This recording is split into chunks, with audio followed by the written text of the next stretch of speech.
Dry it till night. Shape and bend it nice and tight. Cross the strands to form a pattern. Coat in silk, and you have a lantern. That's how you remember how to make a show lantern. Did you get all that, Chi-Chi? Morning, split bamboo, traveler. Then get silk, make paimon. What? No, that doesn't even rhyme. Look, it's them. Hey, Yao! Hey, Chi-Chi! Whoa, Traveler! Paimon, you're here! Happy Lantern Rite! What you up to? I'm teaching Chi-Chi to make Shao lanterns. It's a real test of finger dexterity, so it'll help keep her nice and loose. Yes, I do finger exercises to be a nimble zombie. Wanna try too, you two? Oh, okay. Well, we need a whole bunch this year so it doesn't get too dark at night. Too dark? What does that mean? Dr. Baiju has patients who got hurt walking at night. The moon disappeared, so it was too dark to see. The moon disappeared? Like, behind the clouds? It was Jeonju, the moon devourer. Changshan told me about it, but now I forgot. It's an old myth from Chenyu Vale about a giant toad in the sky that eats the moon. What? The moon gets eaten? It's just a story. It's not like there's actually a giant toad in the sky. I asked Master about it, and she said myths are just insights into how the people of the past understood the world. Well, I didn't see it that night. But I've checked several nights since, and it's been there same as ever. According to Chi-Chi, though, the Ministry of Civil Affairs sent someone to do some kind of serious investigation. So, I don't know. Maybe something did happen. The Ministry of Civil Affairs? This is starting to sound bad. It's okay. You can fly. Even if it's too dark, you won't fall and get hurt. Yeah, exactly. So turn that frown upside down, Paimon, or someday you'll get a whole bunch of wrinkles and wake up looking like an old granny. What? Okay. No more frowning. But the Traveler can't fly. He can still fall and hurt himself, right? Don't worry. That's what the Shao lanterns are for. As long as we make enough, Liyue Harbor will never go dark. Yeah, and there's the giant lantern too. Oh, right! I almost forgot. Look! This year's Grand Lantern commemorates the Adeptus who guards the moon. With her watching over it, the moon will be safe for sure. A white horse? Wait! So that's the White Horse Adeptus? Yeah! Legend has it she used to live on the moon. So if it were ever in danger, I'm sure she wouldn't just stand by and watch. Huh! We've heard of the White Horse Adeptus before, but we never heard the part about her living on the moon. Probably because it's a folk legend from Chenyu Vale, so not a lot of people know about it. But recently, some ancient artifacts were unearthed in Liyue, and the archaeological team even found evidence of ancient people worshipping an Adeptus who lived in a palace on the moon. It's kind of like how we write wishes on Shao lanterns and release them during Lantern Rite. The White Horse Adeptus would descend from the moon in her jade carriage and grant people's wishes. Ooh! When did that happen? She sounds different from the other Adepti in Liyue. It must have been a super long time ago, 'cause even Master barely knows anything about this Adeptus. Nope. Kinda unbelievable, right? Yanfei said the White Horse Adeptus might even be a made-up legend, just like Janju the Moon Devourer. Yeah, a made-up horse and a made-up toad. You're mistaken, children. The White Horse Adeptus really does exist. Oh, Mr. Liu from the Baiju Guest House. But how do you know that for sure? Have you ever wondered how the guest house got its name, Yao Yao? Baiju... White Colt. So, it's named after the White Horse Adeptus? That's right. And that's because one of my ancestors was once blessed by the White Horse Adeptus. Wait, really? Tell us more! Tell us more! It was a long, long time ago, when this ancestor of mine was still a young girl. She was out gathering herbs and accidentally fell off a cliff, but the White Horse Adeptus rescued her. Oh, that's it? Paimon was expecting something a bit more... special? We've heard a whole bunch of stories like that before. Patience, young one. Let me finish. After the White Horse Adeptus saved my ancestor, she told her a story about the moon and the ancient kingdom of Langan. My ancestor was so captivated that she completely lost track of time. So much so, in fact, that when she returned to her village, she found nothing but a desolate ruin in its place. It was as if, without her knowledge, countless years had passed in the mortal world. Huh? The most extraordinary part of all is that it turned out to be a dream. When she woke up, she found herself at the bottom of the cliff, right where she had fallen. Other than her medicine basket, now filled to the brim with rare herbs, it was as if nothing had happened, until out of nowhere, a horse's whinny echoed through the air, and when she looked up, she saw a pristine white horse leaping over the cliff. A white horse leaping over the cliff? Wow, that sure is a crazy story. But now, it's starting to sound a bit too far-fetched. Another skeptic. You sound just like my son. But I know it's true. Ancestral records don't lie. Wait, so your son doesn't believe it happened? Don't get me started. Not believing is one thing, but he even wants to change the name of our guest house. It's a disgrace, I tell you, a disgrace.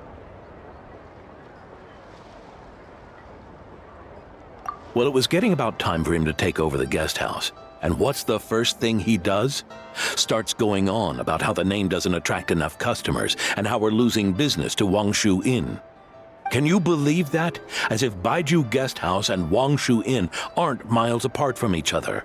Oh, what about something like the Geo Lord's Rest? Paimon bets that would get people through the doors. Geo Lord's Rest. I like that one.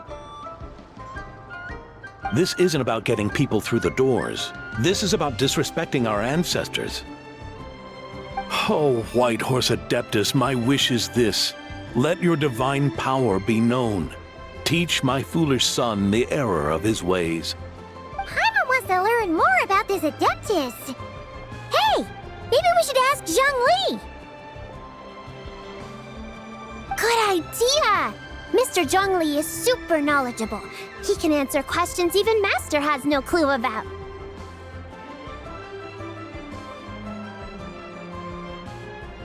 Yeah, we just saw him having tea at third round knockout. Alright, then that's our next stop. Chi-Chi and I are gonna keep making Shao lanterns. Careful on the road.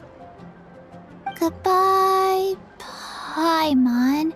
Goodbye, traveler.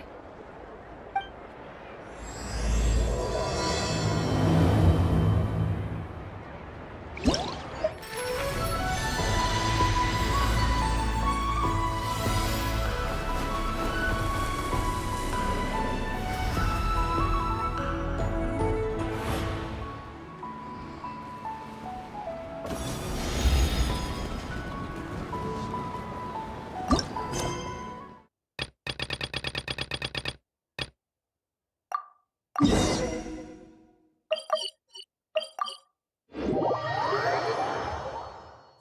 wish to report? Go on. You have my undivided attention.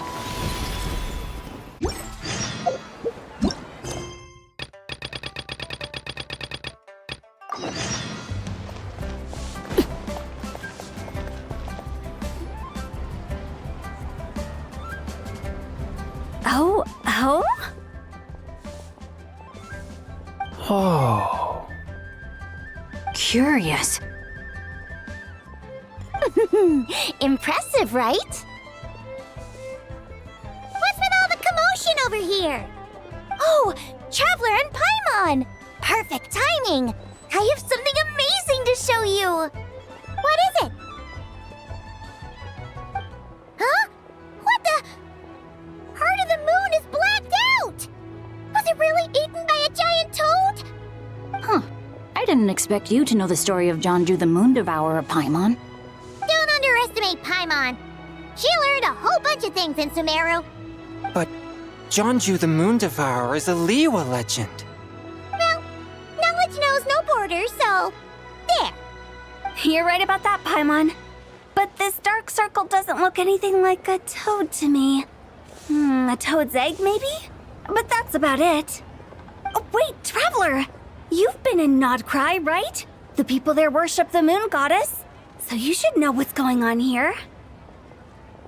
Really? Not even in a place where people worship the moon? Oh yeah! Master told me that the tale of Jianzhu, the Moon Devourer, was how ancient people explained a certain celestial phenomenon. But what is it exactly? Some kind of omen of disaster? How so? Oh, but in this picture, the moon is being covered from the center. So this can't be a normal eclipse. Then it's still an omen of some impending calamity? We never said that! Ugh, some crazy customer left it at the restaurant. Just thinking about it gives me the chills. Attention, everyone! As the auspicious festival season approaches, I have an announcement to make. I, Lu Xiong, am on the verge of becoming one of the most renowned archaeologists in all of Liyue Harbor. No, scratch that, in all of Tibet. Even though I never trained at a prestigious academy, I've still managed to dig up tons of treasures. And I understand practically a whole dictionary's worth of big words, too. Like my pops always says, no pain, no gain. And I haven't had it easy, that's for sure. So, it's definitely my turn to make a name for myself. What's the deal with her? No idea. Maybe she ate a bad batch of perch stew? What? You don't believe me? I'm telling you, I dug up treasures from the ancient nation of Langan. I even got a picture of Jonju devouring the moon. Longon? Jonju? What is she even talking about? Sounds like she's a few perches short of a stew, if you know what I mean. So what if blackback perch stew is my favorite? Stop talking about me like I'm not here. Whoa, what are you doing?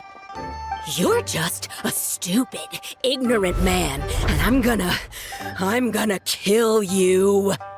Young lady, you need to calm down. What? So you're looking down on me now too? How about I take you both out then? How does that sound? This is a place for dining. If you wish to take me out, you'll have to do it elsewhere.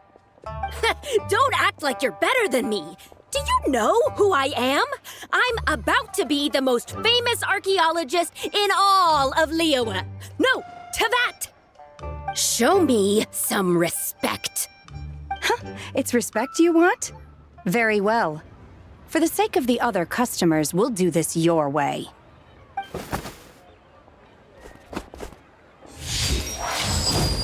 What? So Shen has started the fight? She had no choice. The woman pulled a shovel out of nowhere and started going crazy, flipping tables left and right. She even injured 2 other customers.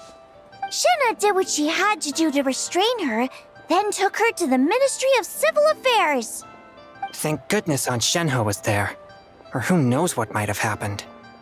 Yeah. I started cleaning up after all the commotion, and that's when I found this photo. I thought it might be the one she dropped, so I rushed over to show someone. She said she took a photo of Jeonju the Moon Devourer. This must be it. Can we really trust what she said, though? Clearly, something is going on with her. Paimon's got a point. It sounds like she wasn't acting right at all. How do we know she wasn't possessed by some kind of evil spirit? Aunt Shenhe would have noticed if she was possessed. All right. But what about the part about Long Gone and the treasure she found? What about it? What if she raided a tomb and dug up some super special relic, then got herself haunted by an ancient ghost? One so powerful that even Miss Shenhe couldn't sense its presence. Your imagination is something else, Hu Tao. Why would an ancient ghost come to Wanmin restaurant, huh? To eat my blackback perch stew? Hey, it could happen. I'd want to eat your food if I was a ghost. Wait a second. She mentioned the ancient nation of Longon, right? Paimon's heard that somewhere before. You know what? My brother mentioned that some ancient artifacts were unearthed in Liyue recently. Mostly colored glass, fine jade, and bronze relics. Some of the text inscribed on them has already been deciphered. There were some poetic verses, but the word long gone popped up as well. So, does that mean this Longon place is real? Still, Paimon knows we've heard the name somewhere before. Do you remember, Traveler? Right!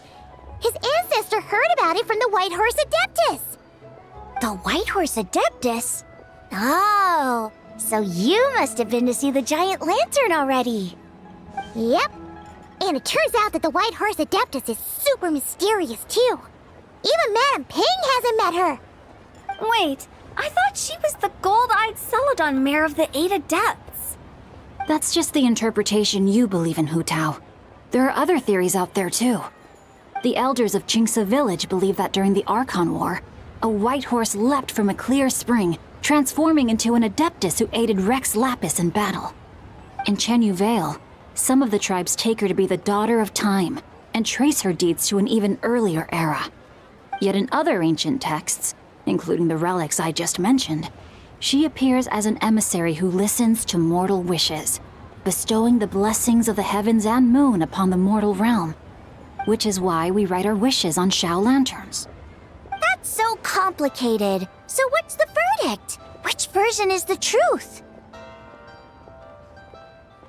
I'm afraid there's no definitive answer to that. You two have been all over Tevat. Do you have an idea? Nope, sorry. We were actually on our way to ask Zhongli. He knows even more about this kind of stuff than us. Ah, looking for a consultant, huh? He's having tea with Miss Linlong. Shigu Antiques is hosting an exhibition tonight. An exhibition? For what? All those antiques Sing Show just mentioned. So if you head to the big ship docked in the harbor tonight, I'm sure you'll find him. So, where to next? How about we go to the Ministry of Civil Affairs to ask about the White Horse Adeptus? We might be able to find out more about the recent moon situation, too. If you're heading to the Ministry of Civil Affairs, could you give them this picture for me? Since it belongs to that customer, she deserves to get it back at least. It might even help the ministry with their investigation. Ha! All right! We're off! Oh, wait! I almost forgot! Happy Lantern Rite! Come have a meal with us when you're free. We'll be there, or we'll be... square.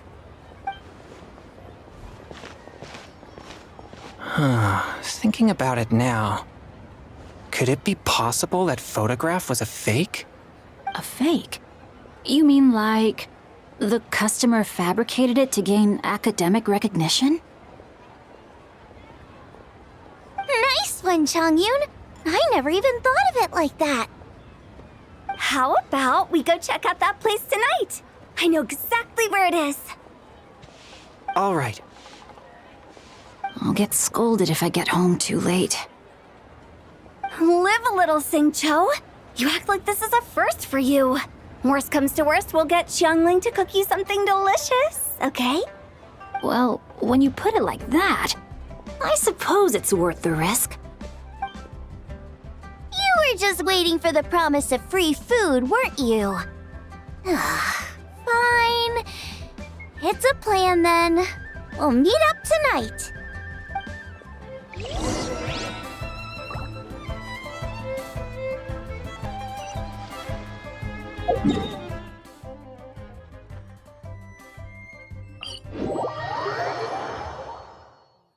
Children be up to?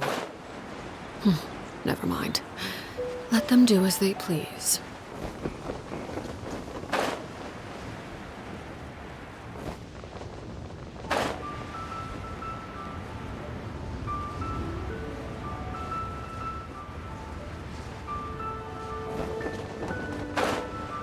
While the Millilith stands guard. And your grandfather is of the same opinion, Miss Lanyan? Yes. On Lantern Rite, the moon shall go dark.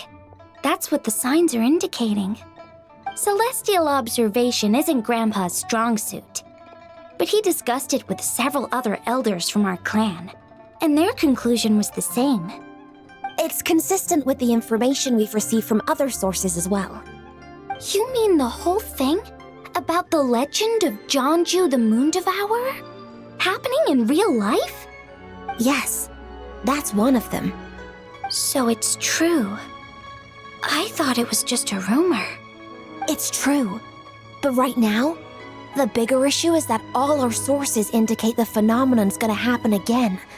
I'm not sure this bodes well. Let's remain optimistic for now. We're making progress interpreting the artifacts, and Ganyu is consulting with the Adepti as we speak. Besides, apart from the incident at Wanmin Restaurant, there haven't been any other moon-related disturbances. Ningguang, Keqing, and Lanyan, you're all here! Oh, Traveler! And Paimon! It's been a while. Happy Lantern Rite. Yes, happy Lantern Rite. What brings you here, though? I thought you'd be in the harbor enjoying the Shao lanterns. You're certainly not the type to visit Yujing Terrace for no reason. Is there something I can help you with? What? We're not allowed to just drop in on our friends during the festive season? I was only teasing. You're welcome to visit us anytime you wish. Happy Lantern Rite. Oh, and about all the moon business you were just talking about? We have something to show you. Here, take a look! Whoa! Something really did take a chunk out of the moon. Someone managed to capture a picture of it. Is this Jeonju, the Moon Devourer, then? Even though we confirmed this event took place, I still can't quite believe what I'm seeing. Where did you get this picture? From Xiangling! She found it when she was cleaning up after that customer caused a scene. She thinks they must have dropped it. Wait, is this Chawang Terrace?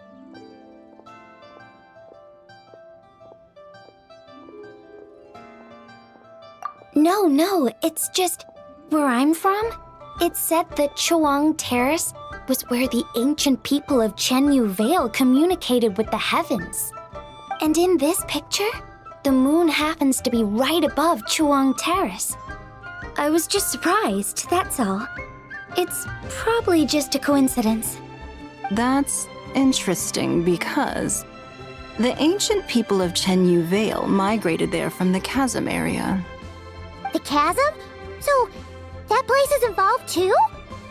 According to our investigation, that customer you just mentioned, Lu Xiangxiang, her father and grandfather are merchants in Liyue Harbor, and her mother and grandmother grow tea in Chaoying Village.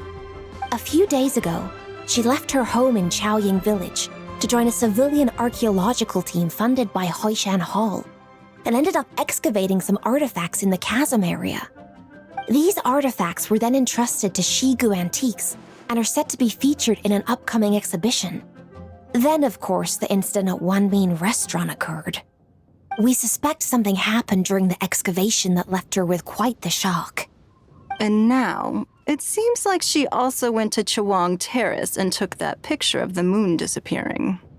The chasm? Chawang Terrace? Things are getting pretty complicated.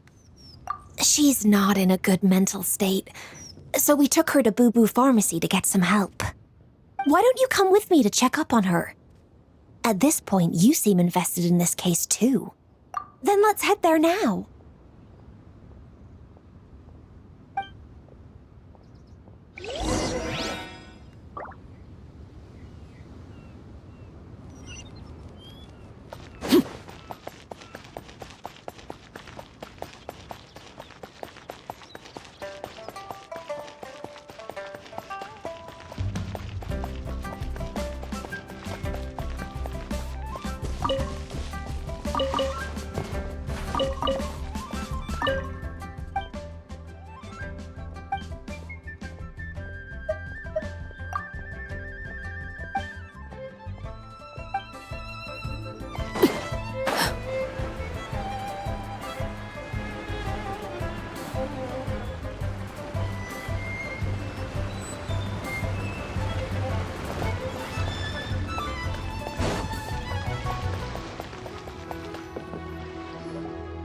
Ah, Lady Yuheng. Oh, and the Traveler and Paimon are here as well. What a pleasant surprise. Happy Lantern Rite. I hope we're not interrupting, Dr. Baiju. Not at all. I assume you're here to see the patient? Unless it's urgent, however, it would be best not to disturb her rest.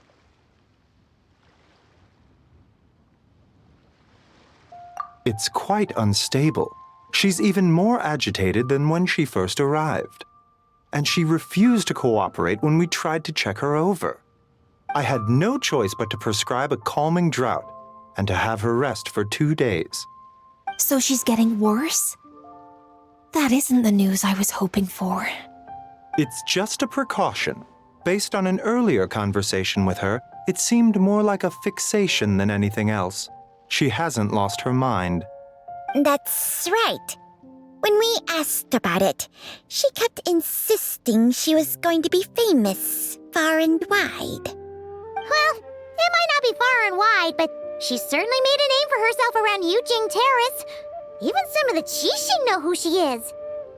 Not often, that's for certain. From my initial assessment, the patient appears to have experienced some sort of shock, and whatever it was seems to still be haunting her. But what could have caused such a thing? The relics from the chasm? Or the moon above Chawang Terrace that night? Come back in 2 days, and you might just have your answer.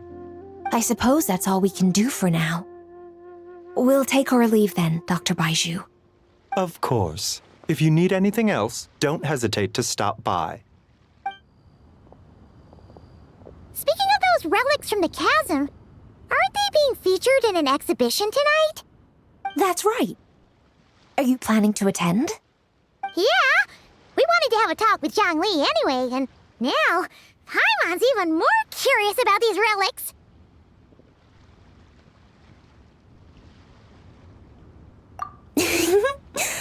I would, except every item in the exhibition had to be registered with the Ministry of Civil Affairs. So I'm afraid it's been spoiled for me. I reviewed them all myself.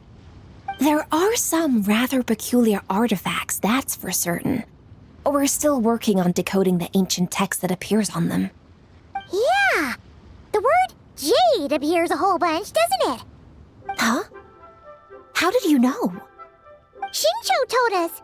He said there were some ancient poems on them, too. He's quite well informed, isn't he? Well, he's right. We believe they're direct references to the ancient nation of long gone. As for the other text, instead of regular poetry, it seems to be more like ceremonial language used to worship the moon and the gods. The moon and the gods? Well, looks like it's almost time for the exhibition. You two should head over. There's an usher at the harbor who will lead you to the venue.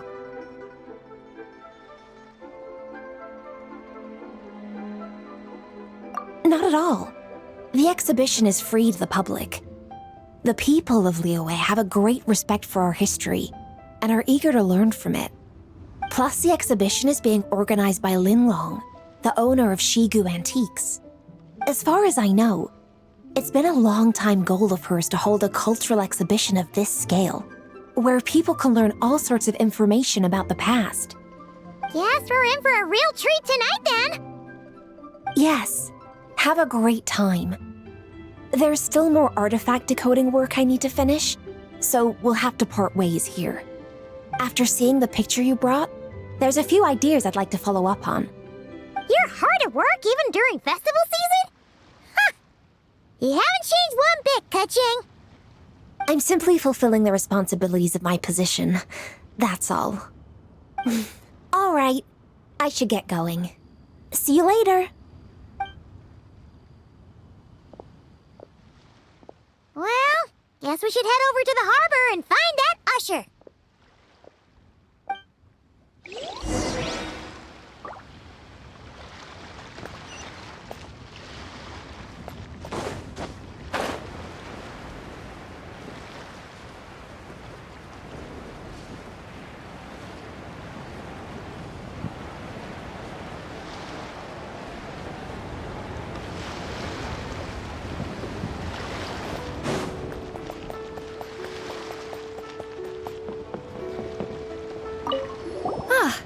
Here for the exhibition?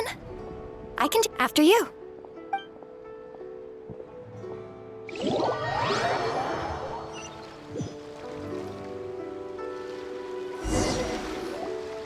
Whoa!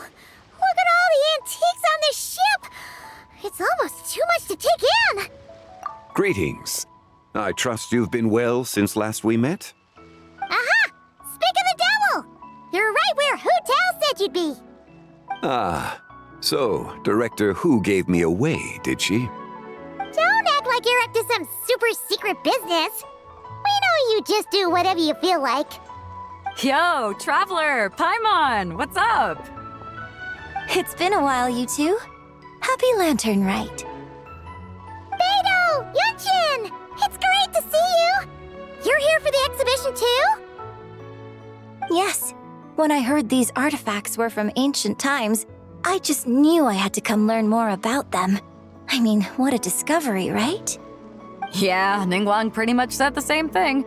She thought coming here might help culture me up or something. But as you know, I'm more of a fists and punches type of person. I doubt one exhibition is gonna change that. You're too modest, Captain. You're the leader of the Crux fleet. That takes far more skill than just fists and punches. Plus, at the end of the day, you still decided to come, even though you didn't have to listen to Ningguang. Well, she's the Tianquan. If she can't even get an average ship captain like me to do her bidding, how's that gonna look?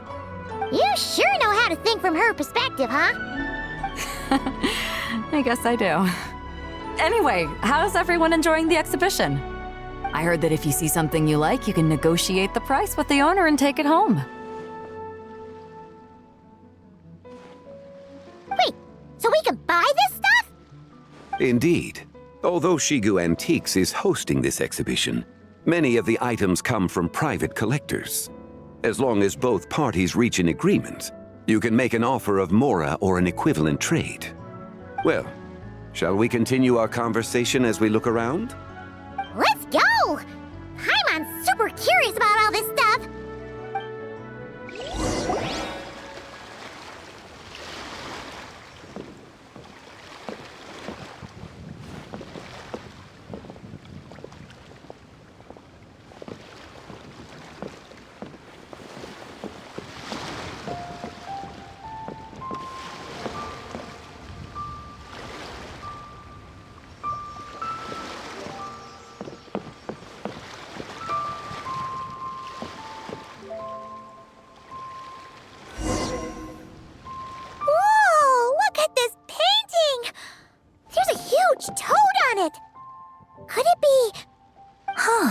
This material is quite unusual. It doesn't look like paper, more like silk or some other kind of fabric. Yeah, I was thinking the same thing.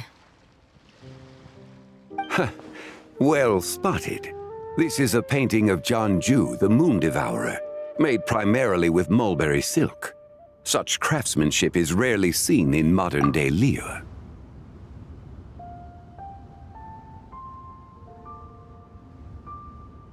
Ha! Jeonju the Moon Devourer! Paimon knew it! That toad made it super obvious. What's that? A new dish at Wanmin restaurant? No! It's a kind of lunar eclipse. You heard about how the moon disappeared recently, right? Oh, yeah. You're saying a toad did that? That's what the legend says. So, nothing to do with food then. Noted. And the figure next to the toad, is that the White Horse Adeptus?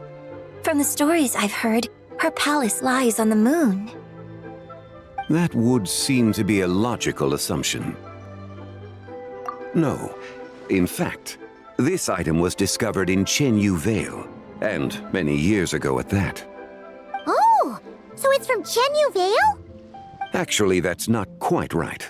You see, this painting is primarily comprised of mineral-based pigments, such as cinnabar and azurite, which are usually found within stratified rock. This suggests its place of origin may very well have been the chasm. You could have just started with that. You're as knowledgeable as ever, Mr. Zhongli. I had only ever heard the legend of Jeonju the Moon Devourer, but now seeing it depicted in this painting, I wonder, if I purchased it, perhaps it could serve as inspiration for a new opera. Though I'm not quite sure who the painting belongs to right now. A splendid idea, Miss Yoon. Perhaps in lieu of Mora, you could offer the lyrics to said opera as recompense. The lyrics? But to whom? Why, to me, of course. I am the owner of this painting, after all. Wait, so you're one of the private collectors of the exhibition? No wonder you knew so much about the painting. But lyrics in exchange for a precious antique? My work could never possibly be of equal value. I don't know about that. I'm not much of a scholar, but even I know your operas are in a league of their own. An astute observation, Captain Beto. In my possession, this painting is nothing but a lifeless artifact. In your hands, however, it could be transformed into a new piece of art entirely. Quite the worthy exchange, no? But I'm not sure when I'll be able to finish writing it. It certainly won't be ready this year. Allow me to be equally forthright, Miss Yoon. This silk painting is merely a copy I made of the original work. There is no need for such concern over its value. Huh? So it's a fake? I had no idea you were such a skilled artist, Mr. Zhongli. I pride myself on having some knowledge of antiques, but I didn't notice anything that would point to it being a replica. You never cease to amaze me, Mr. Zhongli. You flatter me. All that said, Miss Yoon, you must accept. Truly, I insist. Huh. He's gone from handing out fake Mora to fake paintings now, huh? Your kindness is impossible to refuse, Mr. Zhongli. Rest assured, I'll be sure to return the favor. I shall look forward to it. Man, that was quite the find. I should buy something too, if only so I can show it off to Ningguang. Let's keep going and see what we can find.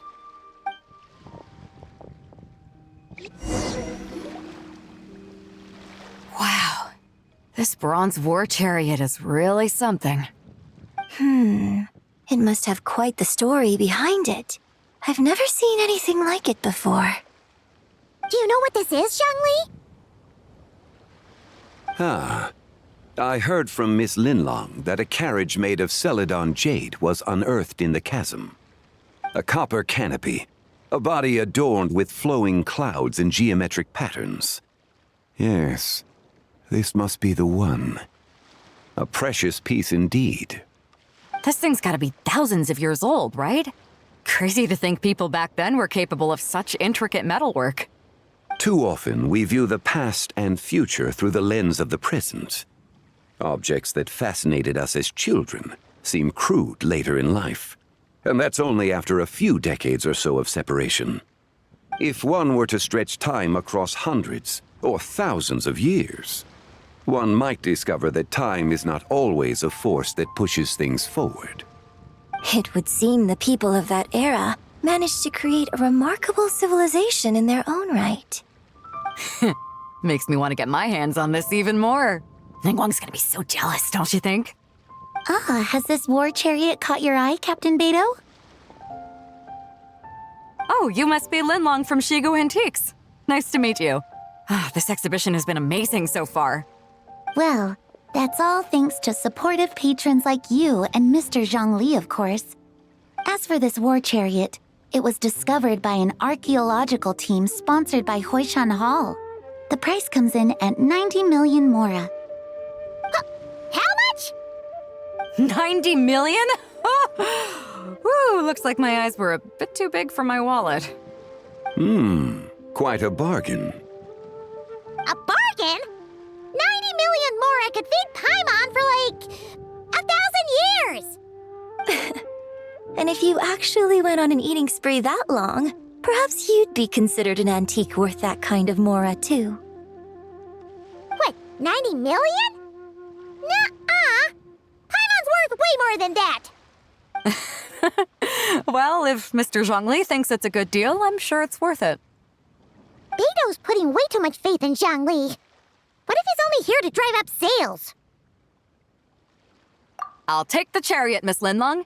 Someone will come by with the payment. Quite the discerning eye you have, Captain. After the exhibition ends, I'll have someone deliver it to the Alcor. Actually, could you send it straight to Yujing Terrace? I'd like for the Tianquan to see the proof of my discerning eye for herself. Understood. Great. Yunjin and I both found something. What about you three? Want to keep perusing?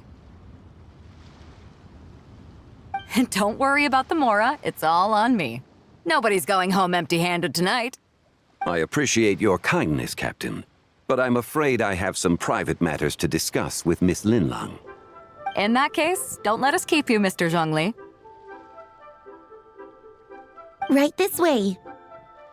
Traveler, Paimon, perhaps you would like to accompany me. What? So you can show us another bargain antique that's so far out of our price range it's not even funny? Other people are always demanding Mr. Zhongli's time, but it's quite rare for him to extend an invitation himself. I wouldn't pass up this opportunity if I were you, Paimon.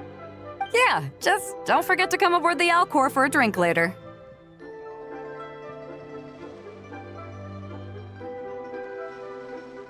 Yeah, guess you're right. Taking a quick look isn't gonna cost us anything. Let's go!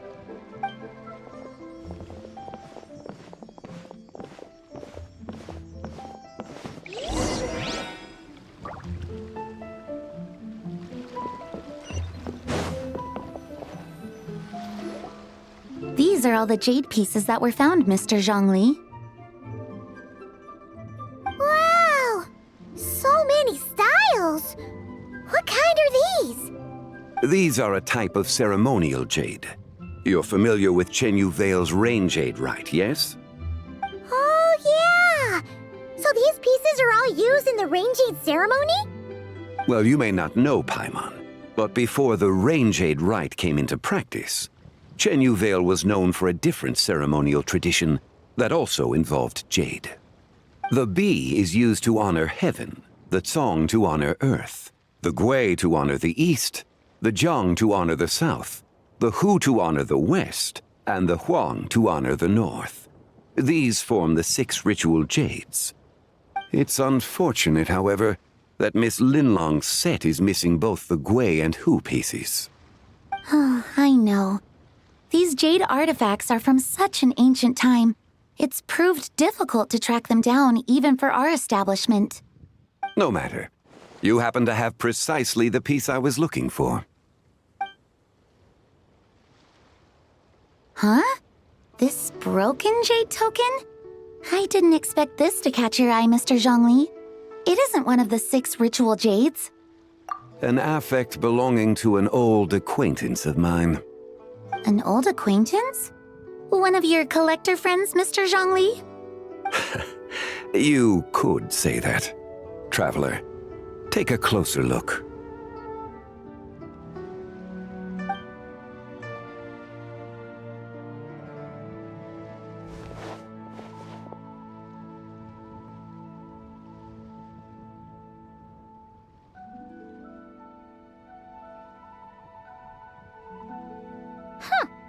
It doesn't look all that special to Paimon. Just seems like a broken artifact. Indeed. It's been thousands of years since the moon has appeared in such a form. So, in the past, the moon wasn't always full. Then, could this missing chunk be from when Jeonju devoured part of the moon? It's worth looking into. Your insight is invaluable, Mr. Zhongli. I had no idea how special this piece was. Since it has caught your interest, allow Shigu Antiques to cover the cost. Oh, that is far too generous, Miss Linlang. Not at all. I've always wanted to give people a chance to appreciate these snapshots of history. So holding an exhibition like this has been a lifetime wish of mine. And it never would have been possible without your help, Mr. Zhongli. I merely put in a good word with a few acquaintances of mine. And it had a profound impact. Without your recommendation, I doubt half of these collectors would have come to the exhibition. So, on both a personal and professional level, I owe you my thanks, Mr. Zhongli. Wow! Zhongli actually did something useful for once.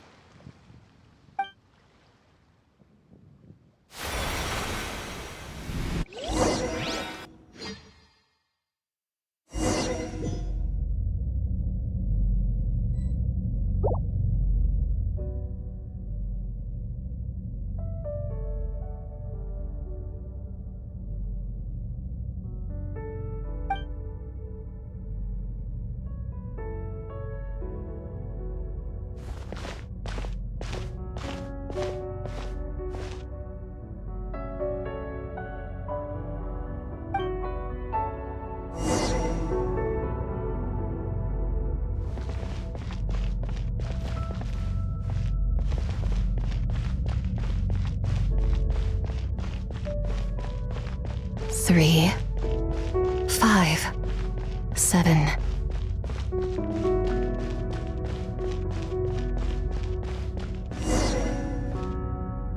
$11, 13, 17, 19, 23, 29.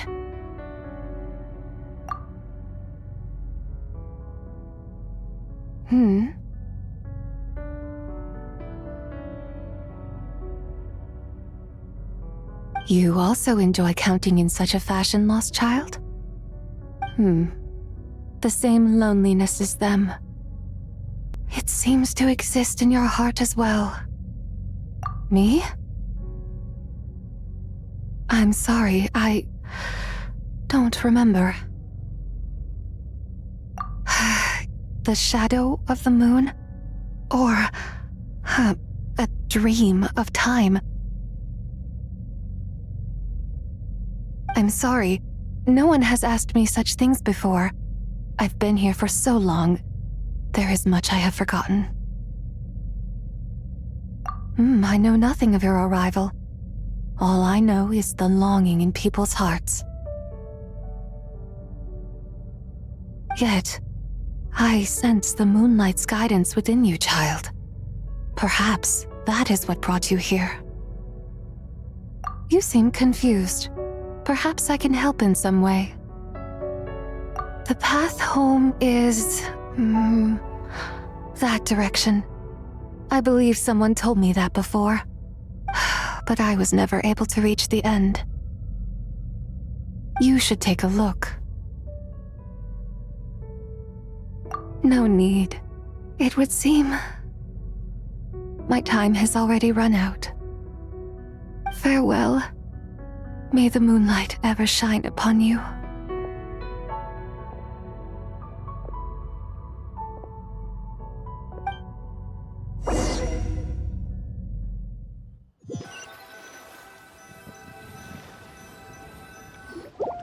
Wow! Yanhui actually did something useful for once. Your complexion looks rather ashen, traveler. Are you feeling all right? Yeah, what's wrong? Does your stomach hurt? Huh? What are you talking about? You were right here the whole time. Ah, I see. I'm afraid we must take our leave, Miss Linlang. My friend has taken ill and I must escort him to get some rest. Of course. Traveler, Paimon, please, come with me. Ah, yes. Regarding the payment for the Jade Token. Charge the expense to the Wangsheng Funeral Parlor if you would.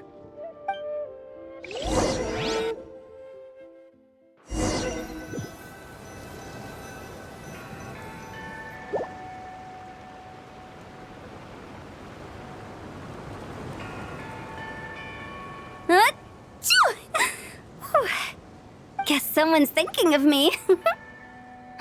But this late at night? Must be that consultant of yours. I bet he's out there spending all year more at the exhibition.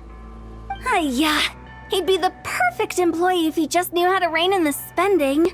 But never mind him. Let's focus on the moon. We gotta see if it gets eaten tonight. I don't think it's going to happen. We've been out here all night and the moon's the same as ever. It is quite late, and Chongyun's getting tired. How about we head back? We can come back another time. Head back? Already? Actually, I do have a new dish I'm testing out tomorrow. And as part of my New Year's resolution, I'm trying not to oversleep. All right. Guess it just wasn't meant to be. Let's go.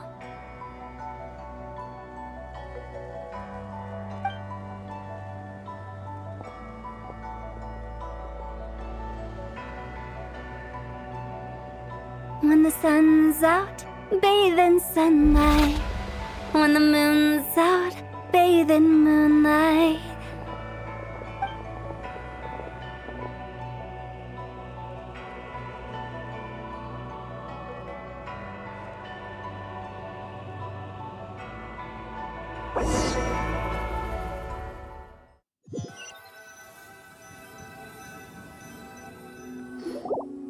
Wait, weren't we going to rest? Why did you bring us here? Because I imagine the traveler would like to know what just happened to him.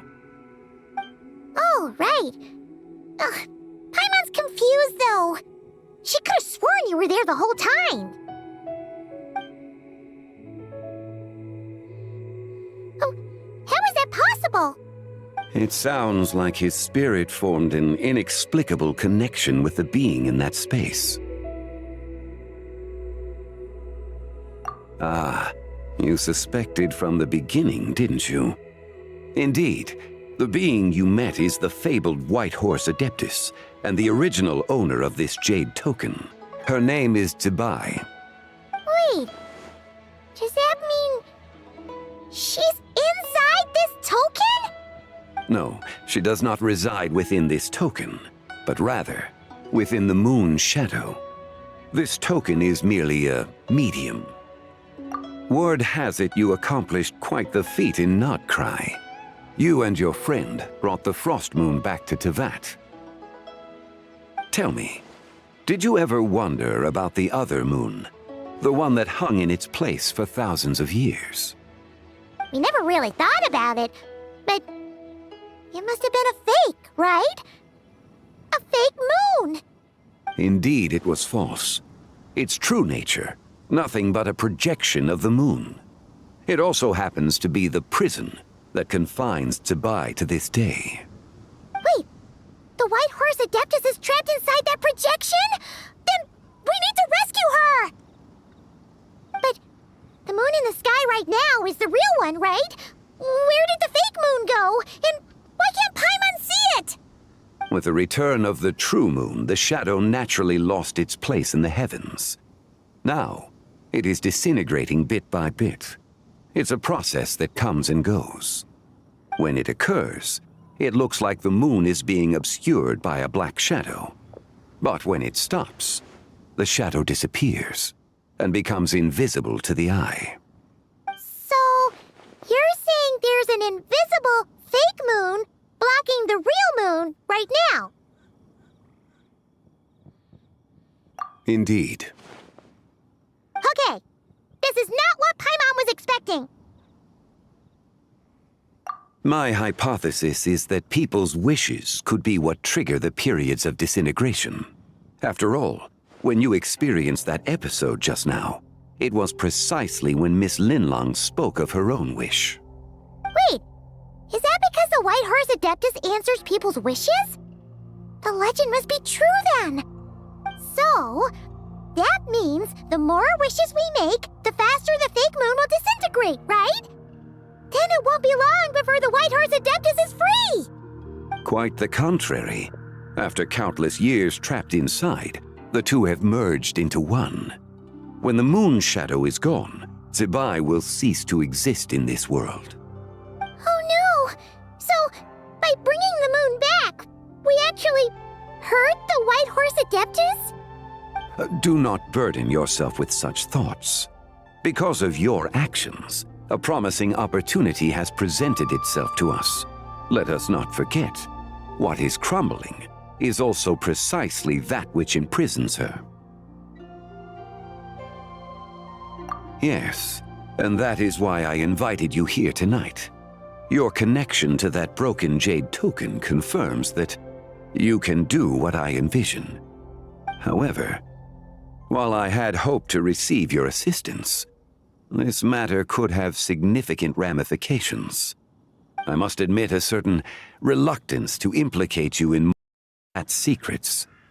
Often, the deeper one's knowledge of such matters, the harder it becomes to extricate oneself from them. You are someone who once traveled through the boundless sea of stars. I cannot help but wonder, perhaps it is wrong for your fate to become too entangled with the fate of any one world. Such is your conviction, then. Since journeying beyond Lille, you have had ample time to reflect on these matters, it would seem. Very well. The first secret I must reveal is that Zebai has long since passed away. The being within the Shadow Moon is merely one of the 3 deadly selves she severed before her death. Wait, the White Horse Adeptus is dead? Weren't you supposed to tell us how to fix this? Now it just seems even more impossible! Please, remain calm, Paimon, and allow me to explain. The 3 deadly selves is a practice used by those engaged in spiritual cultivation. The intent is to sever the 3 vice-laden mortal selves to reveal one's true, pure self beneath. However, Zebai's 3 selves are more complicated in nature.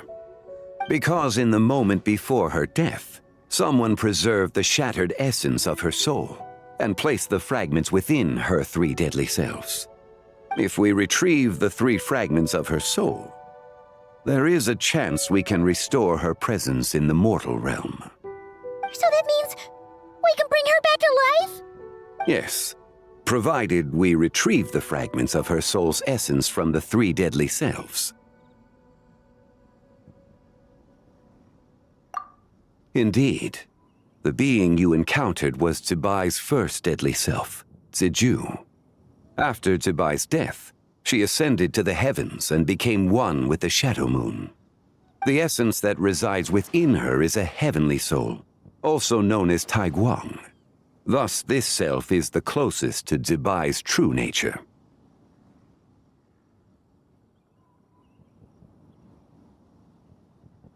That said, because she is trapped within the Shadow Moon, we have no choice but to seek out the other 2 soul essences first. Then we can unite them as one. Her second deadly self is called Ziju. After Zebai's death, She fell into a slumber deep beneath the earth in what is now known as the chasm. The essence within her is the Earth Soul, also known as Xuangling. She is the self that inherited most of Zibai's memories and wisdom. The chasm? So, do we have to go there to find her? That won't be necessary. I sensed her presence on the jade carriage from earlier, the one at the exhibition. It's possible the return of the frost moon awakened her, and she emerged from the chasm alongside that batch of ancient artifacts. Wait! That must be why you agreed to help with the exhibition! To investigate the artifacts! Indeed. So in truth, Miss Linlong was the one who helped me. The third deadly self is Zichao. The essence within her is the human soul, also known as Yojing, Zibai's shade. Thus she is the most free-spirited among the three. She lent me her aid during the Archon War 1,000 years ago. But later, as her powers waned, she retreated into the mountains. I imagine finding Zichao should prove the most troublesome, so I shall take it upon myself to track her down. So, we need to find the second deadly self, right? But where do we even start? Locating her should not prove difficult. In life, Zibai was fond of mortals, and as the self who inherited most of her memories and wisdom, Ziju should be the same. It's possible she has possessed someone, and is meandering the bustling streets of Liyue Harbor as we speak. Possess someone? Wait!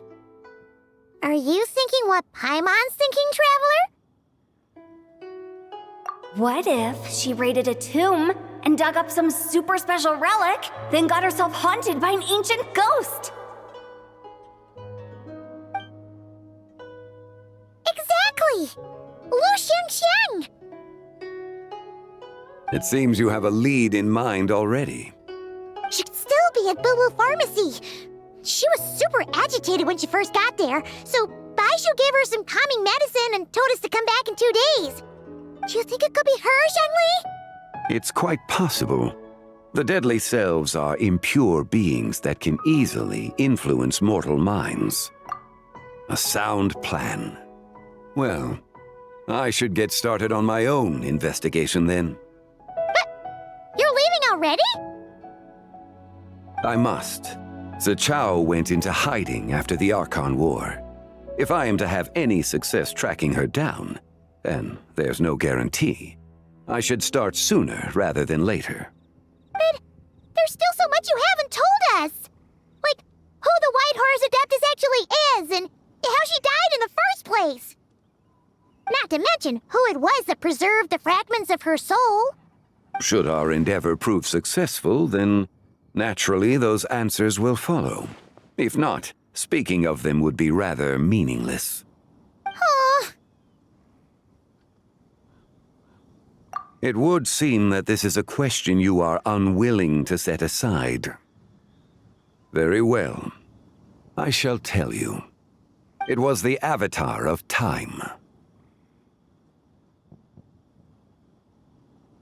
Ah, so you know of her existence. The ruler of time saved her soul.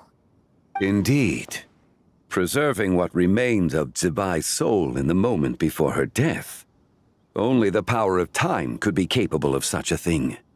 However, there is no telling what effect it has had on the three deadly selves. In other words, you must exercise caution when seeking out Ziju. On the night of Lantern Rite, countless Shao lanterns, and the wishes written upon them, will be released into the sky. I estimate that this event will trigger the Shadow Moon's collapse. When that happens, the cage that confines the first deadly self will open. That is our moment to act, but also the moment where all could be lost. For if we fail to retrieve the other two soul fragments in time, Zibai's resurrection is hopeless. As I mentioned before, the answers to your remaining questions should come in time, providing our efforts bear fruit. Let us hope that all proceeds smoothly in the days to come.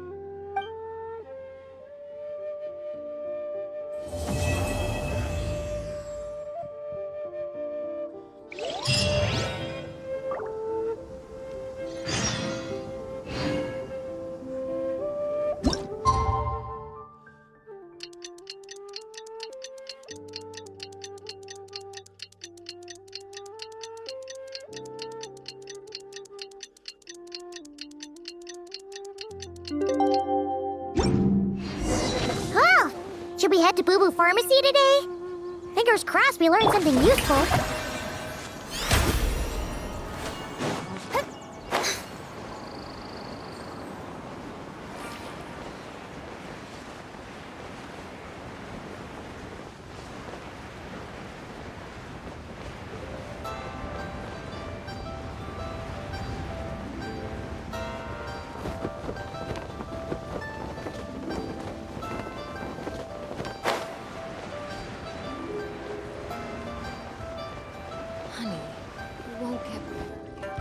So let me get this straight. The patient disappeared right as you were delivering the medicine. I know it's hard to believe, but that's exactly what happened. It's true. 1 minute she was there, and the next she was nowhere to be seen. Hey, it's Yelan! Fancy seeing you here! Oh, is this a bad time? Not at all.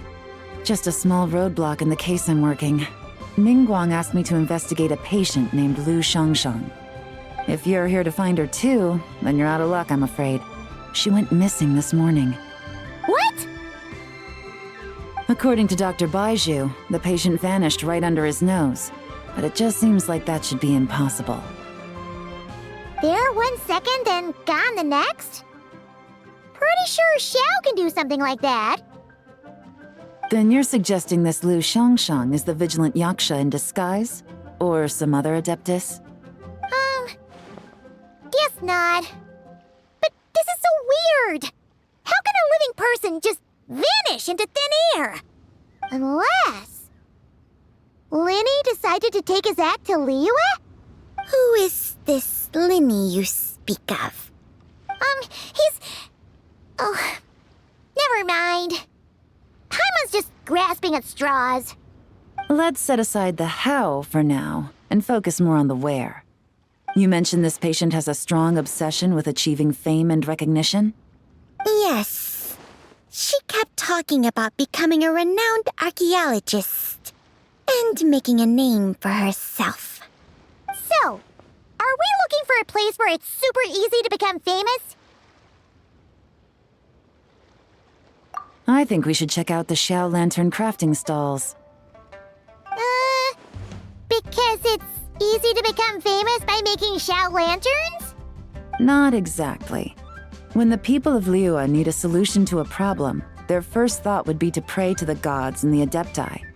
If her wish is to become famous, she might write it on a Xiao lantern in the hopes that the fabled White Horse Adeptus might make it come true. That certainly sounds probable. Turns out, the White Horse Adeptus might be a lot closer to home than she thinks. What was that? Nothing! Let's go check out those stalls!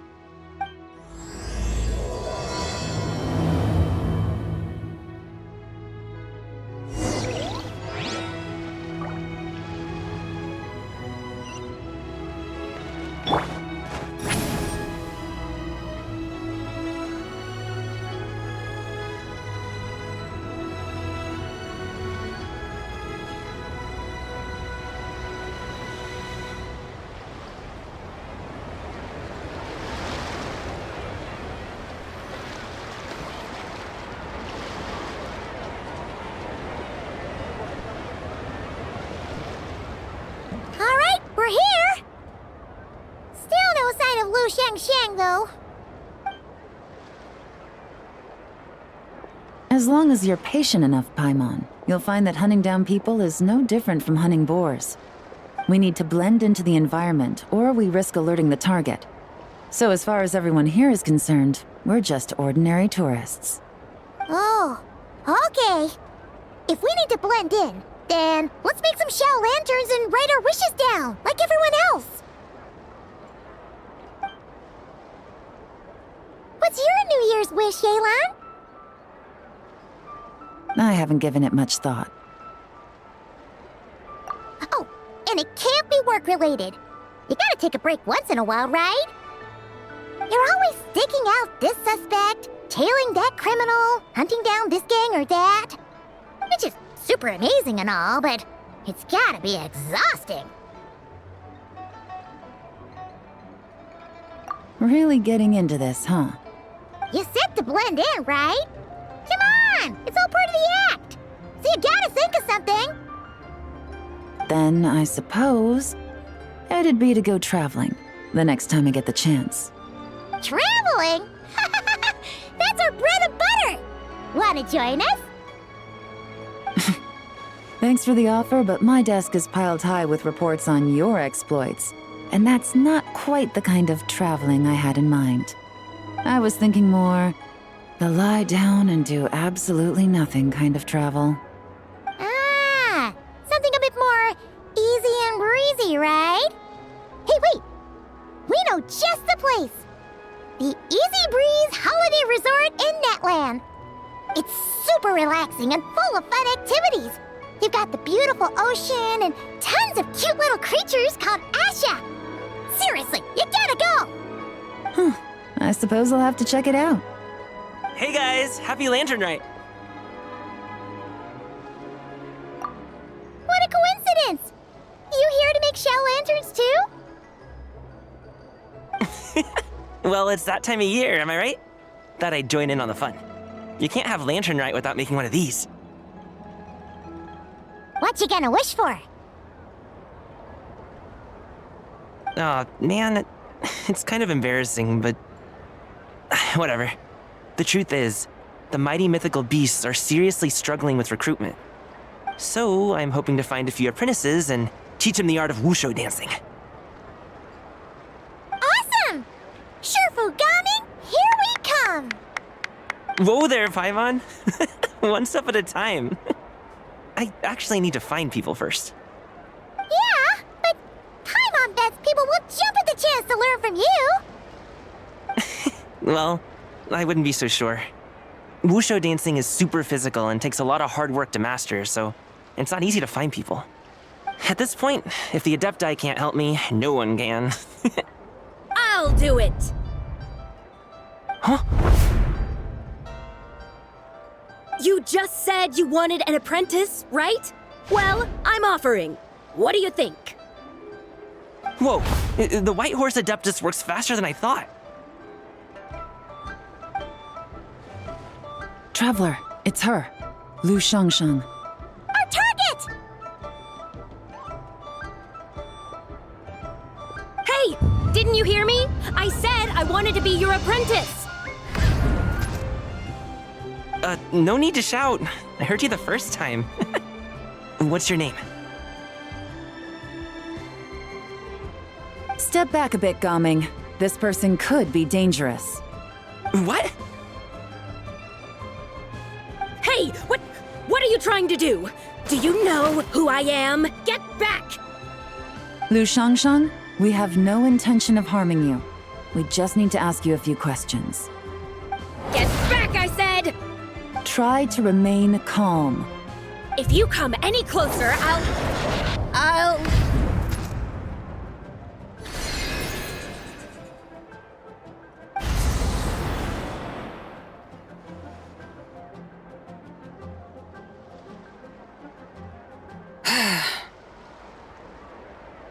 Little wisp of a being. How are you able to see me? So what if I am?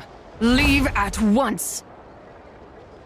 You, a mere mortal, whose own life hangs by a thread, would dare reach for the power of life and death? Unless you wish to be condemned to eternal damnation, you would do well to abandon this foolish endeavor. I shall speak on this no further. Don't come any closer. How did I get here? Who are you people? Playing dumb, are we? Save it. We know you attacked those people at One Min Restaurant. What? No, I would never. You must be mistaking me for someone else. You don't remember. Of course not. How could I do such a thing? What about the photo you took near Chuang Terrace? What photo? What's going on? It's like she lost her memory or something. Well, this complicates things. I'll take her back for questioning and let you know what I find. Take her away. But I didn't do anything! I swear! That's weird. She seems so normal now, but she doesn't remember anything. This is just great. An apprentice falls right into my lap and now she's gone! Don't worry, Gaming. This is a special case. I'm sure you'll find one soon. Unless you're gonna pony up and offer a real solution, Paimon, I don't want to hear it. Gaming? What's up with... I'm done here! I'm gonna go find an apprentice, and I won't take no for an answer! Gaming, wait! Is it just Paimon, or was Gaming acting super weird just now?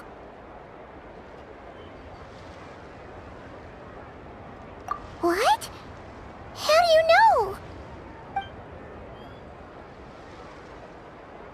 Whoa! So you saw the second deadly self? And you think she moved from Lu Xiangxiang to Gaming? Uh-oh. Then we better find him before something bad happens! Let's go!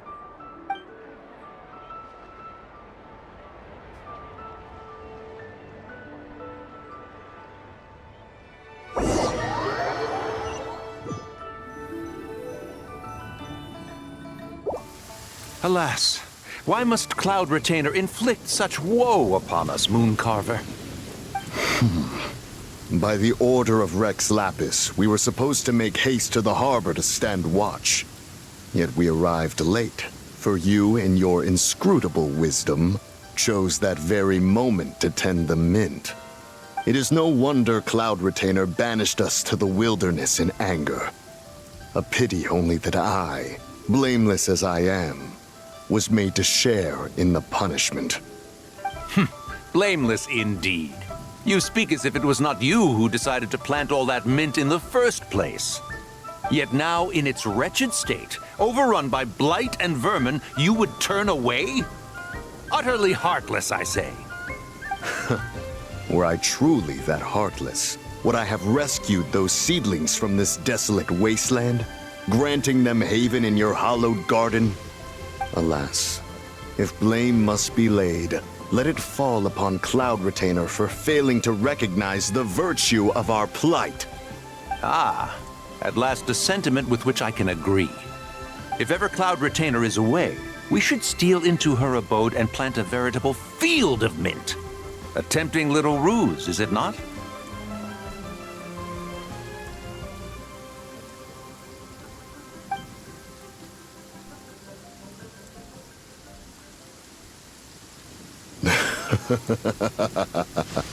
Positively ingenious.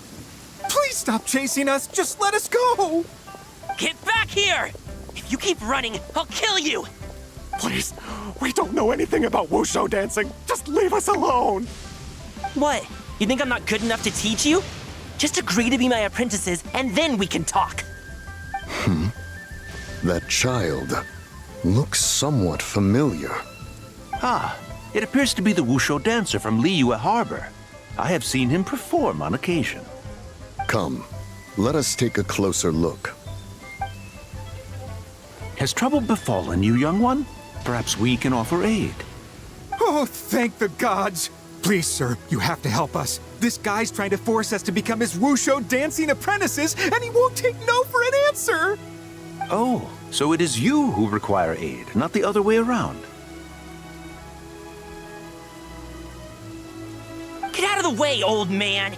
This is between us. Preposterous. You dare to presume we are of a mature age? Listen here, brazen youth. Skilled you may be in the art of dance, yet your offstage demeanor leaves much to be desired. Hold on, Mountain Shaper. Something is amiss. Look closer. Huh. Indeed, he bears the mark of something unclean. It spells trouble. You there, depart at once. Hey! You drove off my recruits, old man! You'll just have to take their place, even if you're a bit on the decrepit side. Many years it has been since a being has dared speak to us in such a manner. Now let us see what evildoer has sought to use you as its puppet, young one. You two, you're Adepti! Does that strike fear in your soul? Whoa! Two Adepti recruits just fall right into my lap? That white horse sure knows how to grant a wish. Coming! Slow down! Wait for us! Jeez, take a hint, will you? I told you to stop following me! Traveler, Paimon, keep your distance from this youth. Evil has taken a hold of him. We know! It's one of the White Horse Adeptus' deadly selves! She's possessing Gaming! The White Horse Adeptus' deadly selves? Could it be that Rex Lapis called us to Liyue Harbor for this very reason? Hey! What are you two whispering about over there? Who's gonna be first apprentice and who's gonna be second? It doesn't matter. I'm not the kind of Sufu who plays favorites. Insolent spirit! Be gone from this child at once!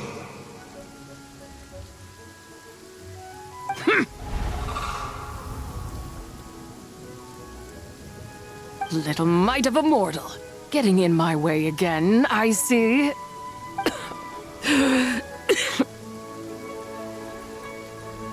That is no concern of yours. No, only by doing it myself will I find peace.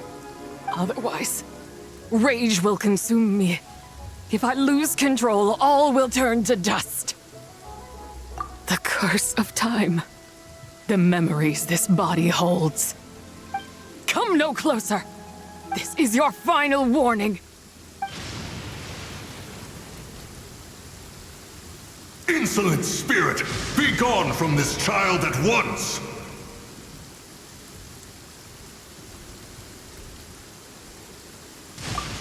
Huh? Traveler and Paimon? And two Adepti? Where are we? Weren't we just making Xiao lanterns in the harbor? Gaming! You're back! Ah! Sun is most scorching. Agitation stirs within me. I require cooling mint to beat this heat. And speaking of, Cloud Retainer has scorned this verdant wonder long enough. It is time for her to feel its wrath. The wrath of mint! Mountain Shaper, where are you going? Oh no! Now Mountain Shaper's acting weird! Oh, you don't think it's spread to him, do you? Spread to him? Quickly now, explain to me what has been happening.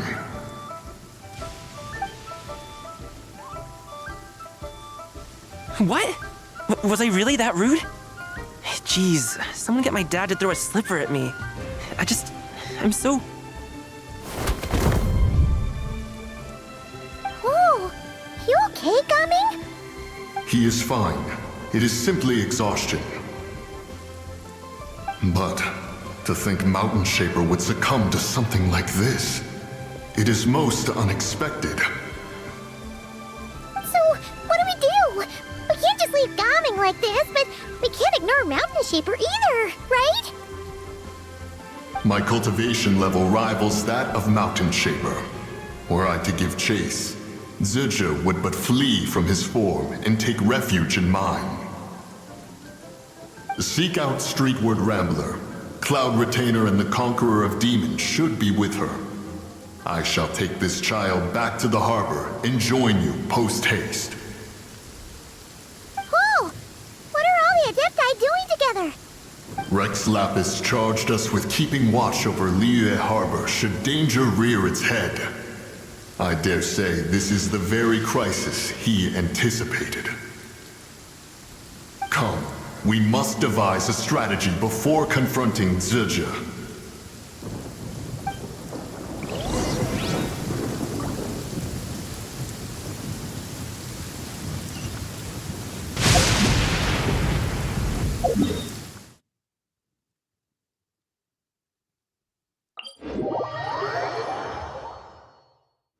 We should be able to see the stars tonight.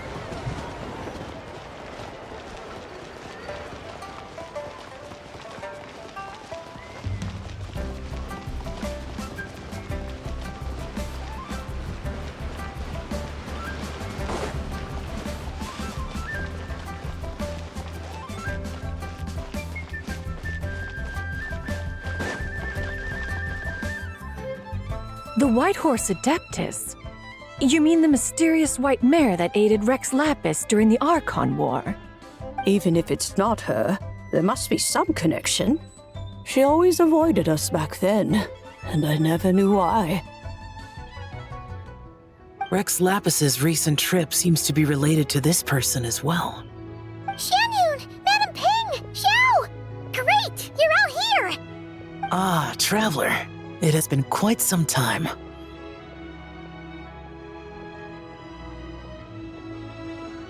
Oh, happy Lantern Rite, Paimon.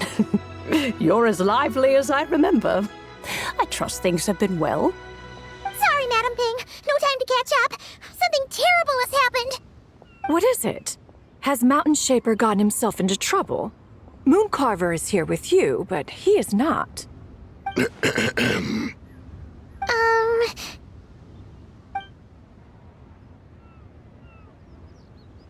The Wrath of Mint? That old fool dares to utter such nonsense behind one's back. Yeah, that's not really our biggest concern here. So, even a mere deadly self of the White Horse Adeptus was able to possess Mountain Shaper and affect his mind. No wonder Rex Lapis told us to gather here and await his orders. Mountain Shaper's cultivation is inadequate. He was caught unprepared. Were it one of us, Zizia would hardly have found a vessel quite so ready for the taking. Hey, that's not what you said earlier. Where is Mountain Shaper now? A question that hardly bears pondering. Obviously, he intends to plant mint in the vicinity of one's abode. Ah, then he poses no great threat. We might as well let him be. Once he fulfills his wish, it's possible that Zizia will relinquish him of her own volition. Your ulterior motive is most obvious, Mountain Shaper. You two hope for Mount Outsong to be covered in mint. One can see it clear as day. Not to mention, deadly selves are born of malevolent human desires, and naturally pose a great risk to the form and mind of all living beings. We cannot let this go unchecked. Let me handle it. I have relevant experience and know how to deal with such situations. One has no doubt of that. Yet your involvement would likely end in armed confrontation. In one's own estimation, the time for such measures has not yet come. Before his departure, Rex Lapis knew that Zizia was active in Liyue Harbor, yet told us only to wait. It would seem, then, that Rex Lapis did not believe extreme measures were warranted here. Yes, this is quite a peculiar case. After all, Zizia's possession does not seem to come with ill intent. It's more like she's guiding those she possesses to fulfill their own wishes. There is another matter of import, however. I sense tremendous resentment emanating from her. What could be its source to render her so unable to find peace? She was talking about the White Horse Adeptus memories, right? From what the Traveler said, it seemed like she was about to explode with rage. But why? With Rex Lapis away, if we wish to understand that which occurred in the past, we shall have to ask her directly. She also mentioned the curse of time. What could that be about? Perhaps erosion. Indeed. We are of the same mind. I heard that ancient clans in the mountains once regarded the White Horse Adeptus as the daughter of time. It seems there was some truth to that, after all. The daughter of time. Cursed by time? Time does not treat everyone equally. The longer you dwell in this world, the more it takes from you. Then what do we do? One has devised a solution. Based on what you have told us, it seems that Suju is in the habit of leaping to a different host when provoked. One's plan is for us to block all escape routes while you confront Mountain Shaper, forcing Suju to reveal herself. Then, if prior experience stands, she will have no choice but to possess you. However, not only are you able to sense it, you are also unaffected by the peculiar state of stasis. In other words, in that moment, you would have the chance to either subdue or persuade her. That is akin to walking straight into the lion's den. Allow me to go instead. Yeah! Isn't this plan a bit too risky? Why doesn't Paimon try first? After all, even if she got possessed, it's not like she would pose a danger to anyone. Paimon's wishes aren't all food-related, you know. One would not suggest this course of action if one had any such reservation. Time and again, the traveler has proved immune to Suju's influence. Consider for a moment why that might be. Oh yeah! That's what the first deadly self told you, right?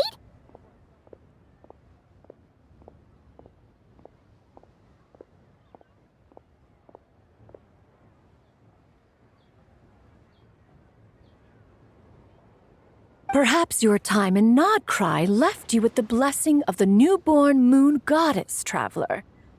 And this White Horse Adeptus clearly has a profound connection to the moon. Indeed. Indeed. I see. Have you other concerns, Conqueror of Demons? I was just trying to fathom why Rex Lapis left without explaining the situation in detail. But now I think I understand. Rex Lapis entrusted this matter to the Traveler, which means in his estimation, the Traveler must be the key to its resolution. So I have no other concern. I trust Rex Lapis, and I trust you. Then we are all in agreement on proceeding with this plan? Very well. We should depart at once, lest we lose our chance. Let us see whether that old fool truly dares to face one's abode with Mint.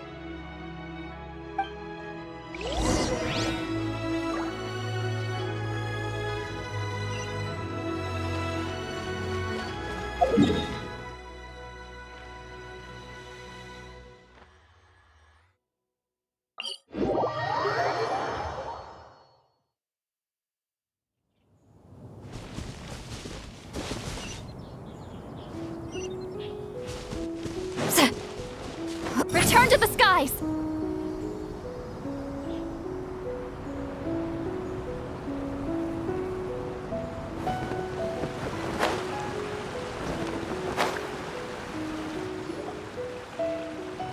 One mint, two mint, let us plant a whole slew of mint. Once I reach 10,000, Cloud Retainer's abode shall be Mount Outsong no more, but rather Mount Mintsong. Oh, to behold the look on her face when she is confronted with such verdant splendor! Mountain Shaper, you dare disturb the tranquility of one's abode. Do not take personal offense, Cloud Retainer. He is not in control of his faculties. Exactly. Let it go this once. Zidja is the one driving him to do this. Huh? But Zidja just helps people fulfill their own wishes and desires. Not now, Paimon. Oops. Sorry, Mountain Shaper. Paimon might have just thrown you under the bus. When he wakes up, we shall have words. Everyone, to your positions.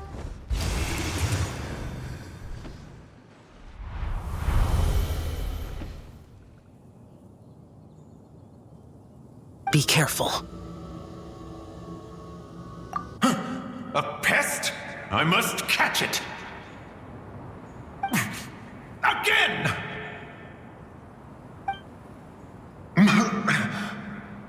Oh, young one, it is you! Don't tell me. Cloud Retainer sent you? Ha! Such brazen insolence! Such presumption. Such boundless avarice. That wretched adept's impudence knows no end. If she dares lay a finger on my garden, I shall smash her cuisine machine to pieces! You think I am one to fold so easily?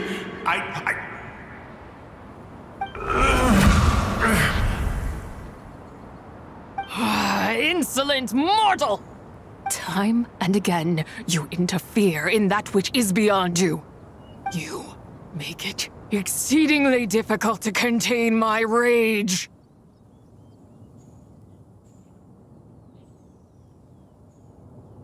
You have no conception of that which you seek. It is forbidden!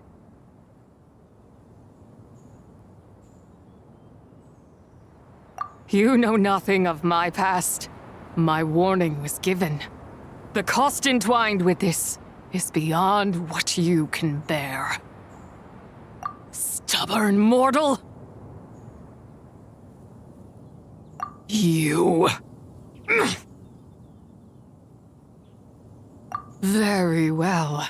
If death is what you seek, who am I not to oblige? Come, let us see the extent of your resolve. Your wish is to behold the curse of time and the memories of this form? Then, let it be granted.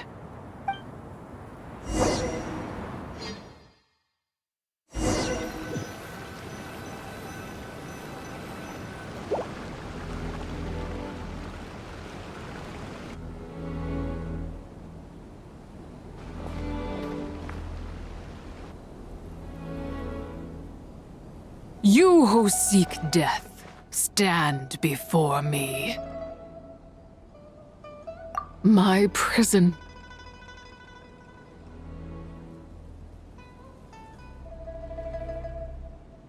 I was merely a trace of impure energy within Zabai's immortal body. When her soul was shattered, it should have been the end of me. But then, the one who governs time descended from on high and froze the moment of her death. And so, I remain in this world, unable to find release. A mortal who knows of her existence and would dare to speak her name. Who are you? Help. No, there is nothing we can do for each other. Her power, the one who governs time, it has surrounded me ever since. A blessing and a prison, all at once. No, I have been asleep in this prison for countless years, until a familiar presence woke me. Then, through that mortal girl's eyes, I saw it. As pure and bright as ever, unchanged across the millennia. It was the moon. That place is called Chuang Terrace. Did later generations rebuild the altar in a new location? It looks just like the one used to honor Tsupai. Could it be that traces of what happened back then still remain in this world? That memory is embedded deep within the essence of Tsubai's soul. It is one that should have been forgotten. Yet, it is precisely that which haunts my every waking moment, fuels my rage, and denies me a modicum of peace. Now you, a mere mortal, come to seek that which is forbidden. So, let us see whether the fire that fuels your ambition is a hero's wisdom or a fool's courage. I shall relinquish control over this body's curse and let it devour everything within sight.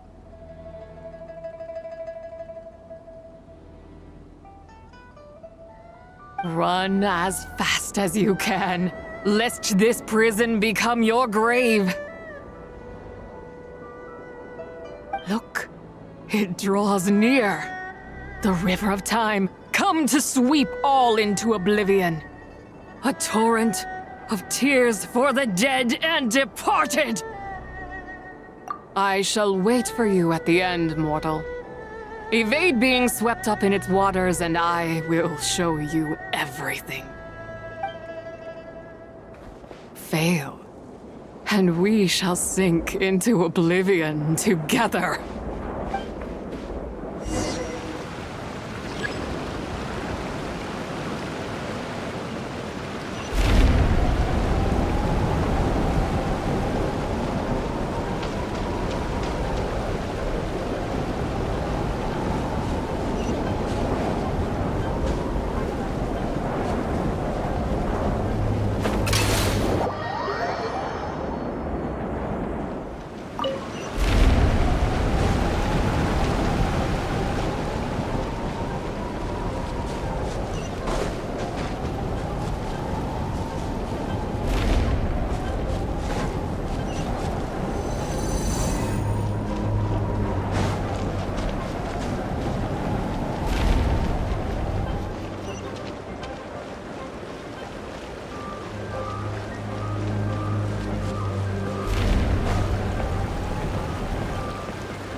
I did not expect that you would make it to the end. Yes, it would seem even time cannot hold you back. In that case, perhaps this truth is one you can bear. Come, let your wish be granted.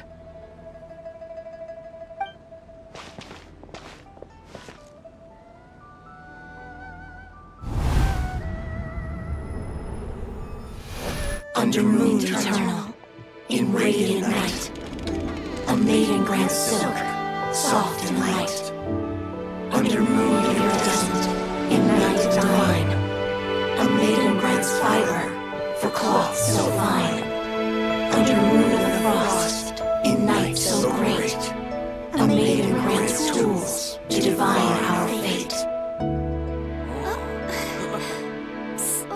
What are Mom and Dad doing? Shh, just make a wish. The kind Adeptus on the moon is listening.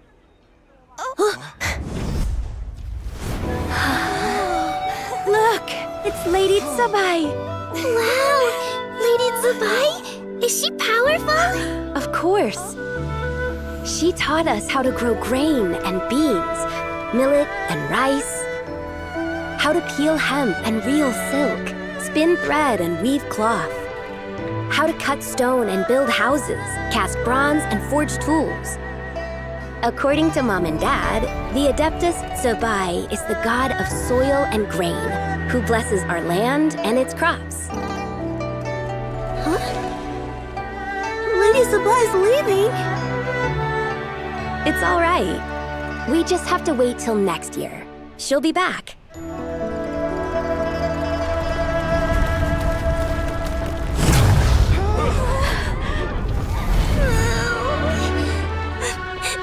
Mom and Dad are gone. Why hasn't Lady Tsubai returned? She'll come. We just have to believe. What is that?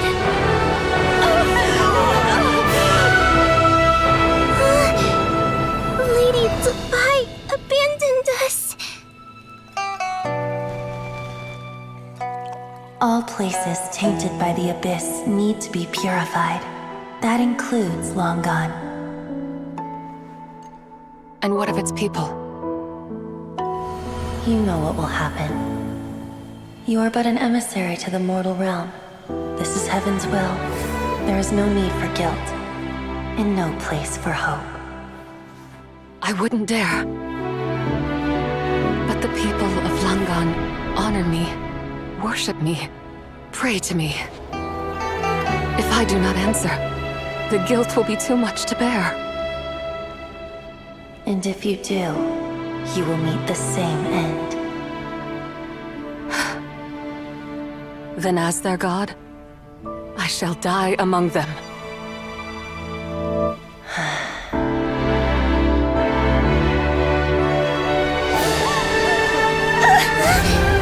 Look! Lady Tsubai came to save us! I knew she wouldn't abandon us! Run!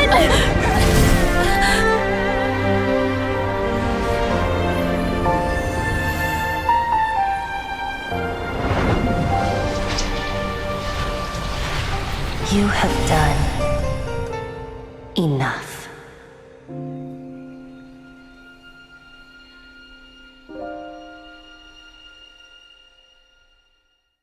Now you know the truth. These are the memories that suffocate me where I stand and crush me under their weight. Not just my nation, but the people I loved. Were it within my power, I would ignite a blaze fierce enough to burn a hole through the heavens themselves. It was a time of war, one that ravaged heaven and earth. Remnants of the battles tainted with cursed power fell from on high and devastated Langan. The heavens decreed that the tainted filth had to be cleansed. No matter the cost, if I just had more time, I could have helped more people to escape. But it wasn't enough. I just needed a bit more, and they all could have survived.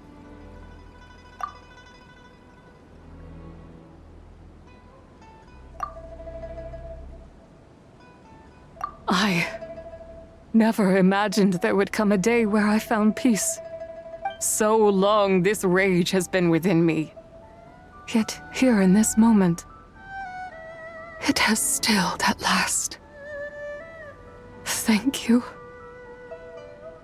If you wish to bring Tsubai back to life, mortal, then you may take the part of her soul that lives in me. Just remember, from this moment onward, the fate of Langan's fallen rests on your shoulders, and that cannot now be changed.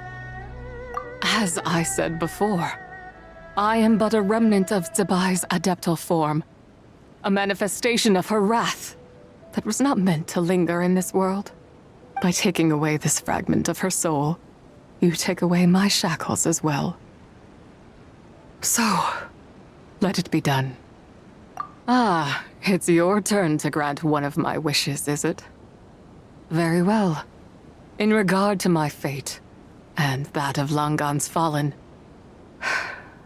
I know there is little I can demand of you. However, should another raise a war banner against the heavens someday, let my name be set upon its cloth. I ask for this, and nothing more. Now, take what you came for. I was a lone moon, shrouded and dimmed in cloud-veiled night. Now darkness breaks, free and unburdened. I reclaim my light.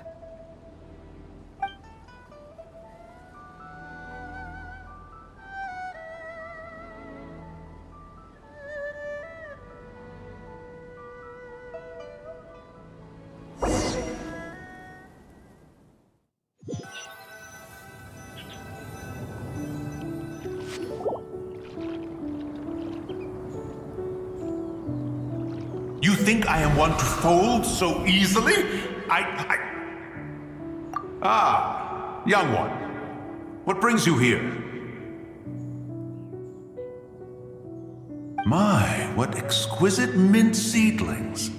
Was it you who planted them? I had not taken you for one so versed in the horticultural arts. I must insist that you visit Mount Hulao. There is much we could learn from one another.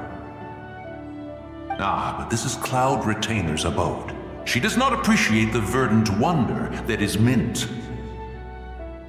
We should leave at once. If she sees us here, there is little I can do to protect you. You weren't? Was it Mooncarver then?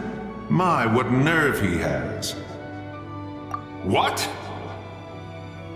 Looks like Mountain Shaper is back to normal. Has the matter with Zizhi been resolved then? Wow, that was fast. That took, what, like a second?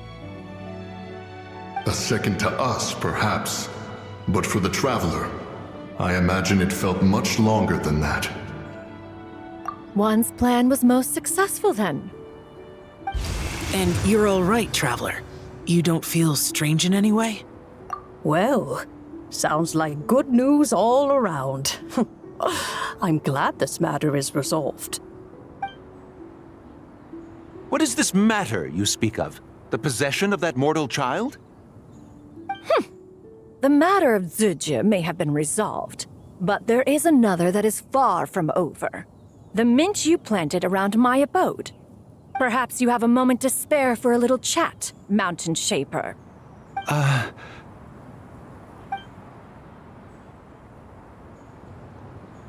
You seem reluctant to talk in detail about what happened with Zizhi.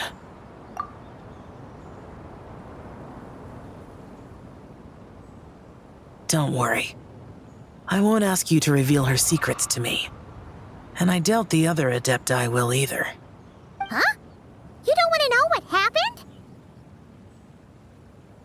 The expression on your face. I know it well, Traveler. It's one I've seen Rex Lapis wear on many occasions. Whatever you learned, it must be too heavy to share. But you're okay, right, Traveler? That deadly self didn't hurt you, did she? Well, as long as you're not hurt, Paimon doesn't need to know anything else. Even so, I hope you feel like you can entrust me with it. If I learned anything from our time together, it's that one should not have to shoulder such a weight alone. Not to mention that certain knowledge brings danger in its wake. I would never want you to feel forced to be the sole keeper of such secrets. Yeah, kinda like how one person can't finish a whole slime, you know? Better to grab a bunch of friends and eat it all together. Exactly! Wait, no! Paimon's just saying we've got loads of friends who'll be more than willing to lend an ear.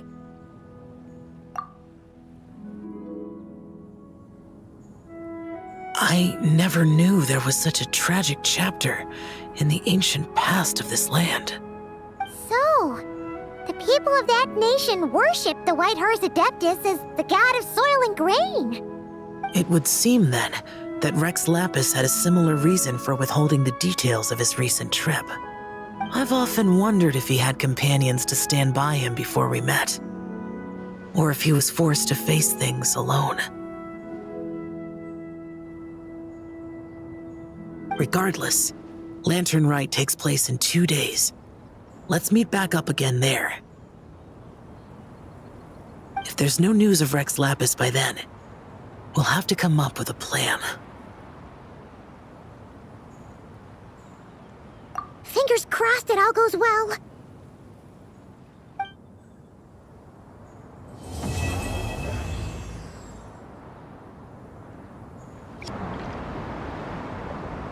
The Adeptus arts are most miraculous, but unless one first cultivates the...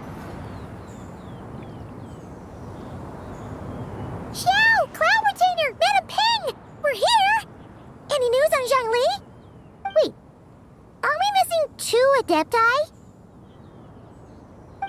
Well, Shenyun banned Mountain Shaper from Mount Outsong for 3 days. Oh! Then what about Mooncarver? The scheme to plant mint in one's abode was one those 2 fools devised together? And when it comes to punishment, one does not discriminate. His banishment ends in 3 days as well. Wow! That's pretty harsh, Cloud Retainer. Let's get down to business. We have news of Rex Lapis. Huh? Isn't that... Yes, Rex Lapis's geopillar. It descended from on high this morning. He must have sent it for a reason, but it does not respond to our touch. So, what does it mean? Is he in trouble? Not necessarily. It could be a message only a specific person is meant to receive. Traveler, you alone spoke to Rex Lapis before he left. Oh, so it must be for the Traveler. Give it a try.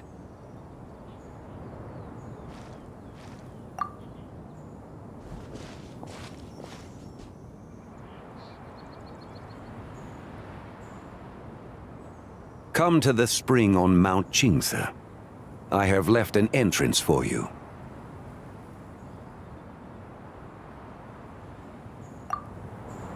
Well? Just as one surmised, it seems that Rex Lapis will not countenance our involvement in this matter. That would not surprise me in the slightest. He's always had a soft spot for the Traveler, after all. But be that as it may, we have served Rex Lapis for millennia now. In other words, I'm sure this has nothing to do with favoritism. He's probably just trying to protect us. That's right. So you mustn't let your guard down, even if Rex Lapis is by your side. All right, let's get going. We'll try not to keep you all waiting.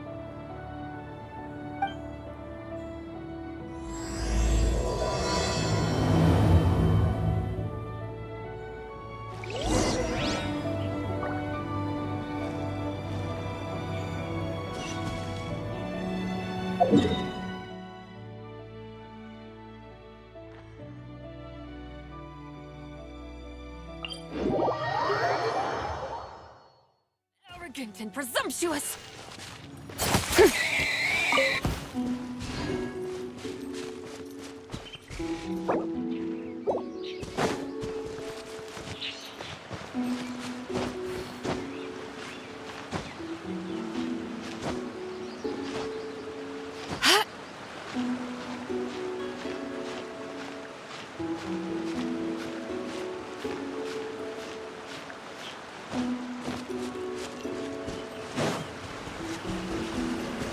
Keep your eyes peeled. They should be around here somewhere.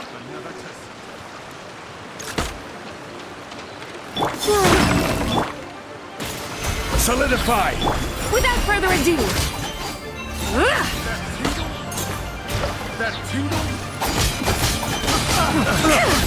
Smite the dust!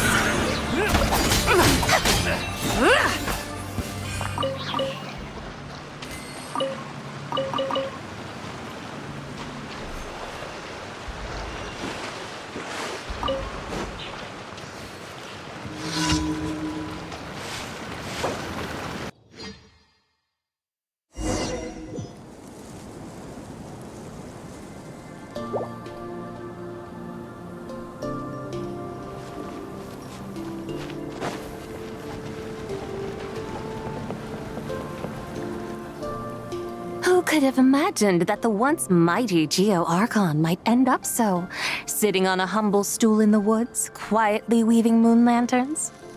You really do look like an old man now.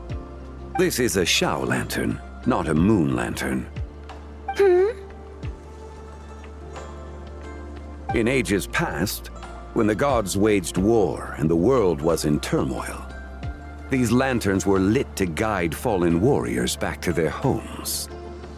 Had you tarried in the mortal realm for but a little while longer, you might have become quite accustomed to them. Even so, it bears such a striking resemblance to the moon lanterns they used to offer up to the heavens. Could this truly be mere coincidence? Perhaps in some sense it is, yet in another, it isn't. For instance, who is to say that some of Langan's magnificent jade did not become part of the very foundations upon which Liyue Harbor now stands? It is conceivable that this ritual was transmitted in such a manner too. Now, let's not let ourselves get carried away. For all its splendor, do not forget that, in the end, even Langan could not escape its heaven-sent fate. Alas, it is just a pity that the little creatures of this world may never again lift their eyes to the moon, even should misfortune befall them. But you, Geolord, now that you rule this realm, why take the trouble, not to mention the risk, to visit one who bears such profound guilt as I? Are you not afraid that you might be sullied by the curse of time that was laid upon me? There is no risk to speak of. At least, not in comparison to that which you took when you defied the heavens all that time ago. As I have stated, time and again, it was not I who defied the heavens. Geolord, the ancient affairs of Langan have nothing to do with me, for I am but one of her deadly selves, severed before her demise. My name is not Zebai, but Zichao. Surely you did not take us for one and the same, solely on the basis that we may all assume the form of white horses? Sorry to break it to you, but you seem to have found yourself the wrong white horse. Anyway, do tell me, what urgent matter brings you here? Very well then. I have come to ask for Zebai's shade. Oh? So, the Geolord has set his sights upon Zebai's human soul. And what is it that you intend to do with it? The world outside is changing. With the new moon's birth, the confines of the shadow moon are gradually disintegrating. In other words, the heavenly soul is set to return. Consequently, strange phenomena have manifested within Langan's former domain, leading to the earthly soul's reappearance as well. The last of the trio, the human soul, is in your possession. Most intriguing. My intention is to gather all three together, so that an old friend may finally make her return. I must admit, it seems that some remarkable affairs are coming to pass in the outside world. Yet there is one thing you seem to have overlooked, Lord of Geo. Back in the day, it was you that freed me from that painting. And afterwards, I took up arms in your name. Together we first subdued Chenyu Vale, then brought peace to Mount Qingse. It was for this cause that the contract between us was made. But now that the debt has been repaid, what cause have you to expect my aid? Zebai and I have long been friends. Given not only that you were manifested from a corrupt desire within her divine form, but that you also possess a fragment of her soul, how can you purport to be the wrong white horse? I think you'll find that we are now as separate and distinct as any two beings ever were. What once shone with radiant purity has long become dust. What you see is no longer what it was. Oh, great Lord of Geo. Should this still be unclear to you, I bid you take your leave. It seems that the fault lies in my own lack of consideration. As you wish, I shall let this matter rest. Wait! One moment, if you will. Should this not be your opportunity to propose a new contract?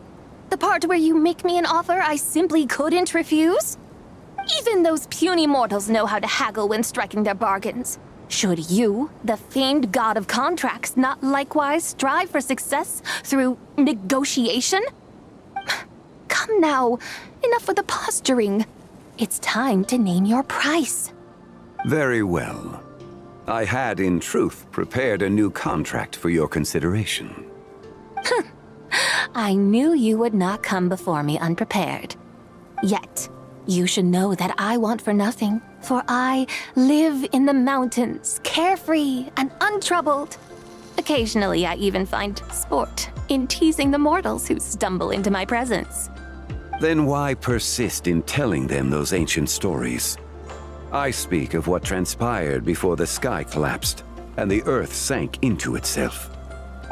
That is merely my way of passing the time. And what of it? Would any believe, much less remember, the ramblings of a mountain hermit? Those tales have long since spread throughout the mortal realm. Who? Should my words prove insufficient, I invite you to see the world for yourself. To this end, I have found you a pair of trusty guides. The Lantern Rite is presently underway in Liyue, and should prove quite intriguing for you. So this, then, is the contract you have prepared for me? Indeed it is. Think of it as a contract for a one-day festive excursion. Surely you do not hope to offer this in exchange for Tsubai's shade. The foundation of my very existence for a little excursion seems a little steep, wouldn't you say? Why not see for yourself? You can always decide afterwards. The final determination, of course, shall rest with you. Is that so? Then perhaps this deal might not be entirely off the table after all. Where then are these guides of which you speak? Hey, it's Xiangli! Oh, we've been looking for you everywhere. We thought you might have gone missing.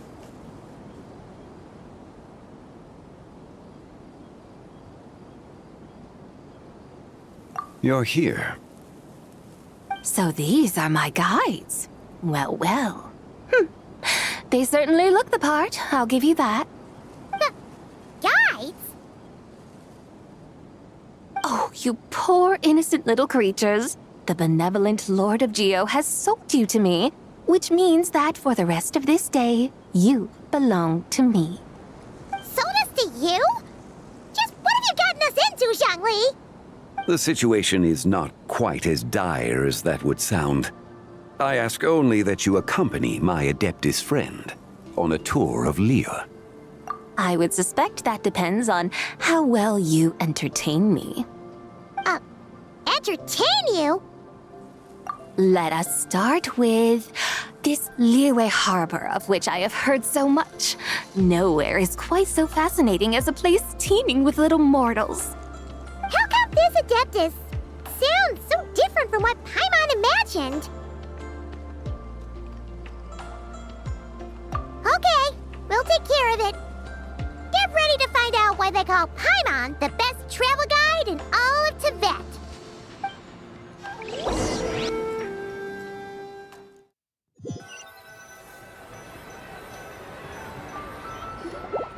Look! We've arrived at Liyue Harbor. Not only is it Tibet's busiest port, it's also the beating heart of Liyue. So, dear Madam Adeptus, where would you like to go first? With humble fare and wine to sip, in comfort clothed and soul at ease, one eats, and all the heart's ills cease. So we're heading straight for the good stuff? Well, you're in luck, because Paimon's an expert when it comes to food. There are two main cooking styles in Liyue. Li cuisine, which is all about mountain delicacies, and Yue cuisine, which is centered on seafood. The most famous restaurants are Liyue Pavilion and Shinyue Kiosk. Oh, now Paimon's starting to drool. Guess our only option is to go try them both. 2 meals back to back. Both sound like excellent options to me. Are these the kind of establishments that most people might visit on a regular basis? Not exactly. Both Lu Cuisine and Yue Cuisine are known for their pricey ingredients. Definitely not what you'd call the budget options. But don't you worry about that. Just think of it as Zhang Li's little treat.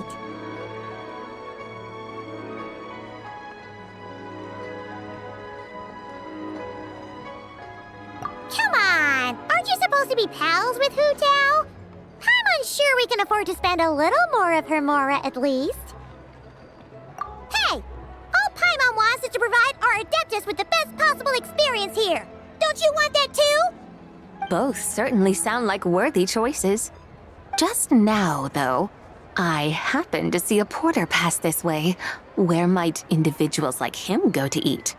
A hungry porter, huh? Oh! Paimon knows just the place! Yep. Nothing fancy schmancy there. Just tasty dishes made with simple ingredients in a variety of different styles. Most importantly, it's great value for money, too. No wonder everyone loves it, huh? Oh, and the owner happens to be a good friend of ours, too. One mean restaurant. Yes, even the name itself feels lively and down to earth. All right, let's make it our first stop. Yippee! That's a great choice, too. Alrighty, let's head over there right away.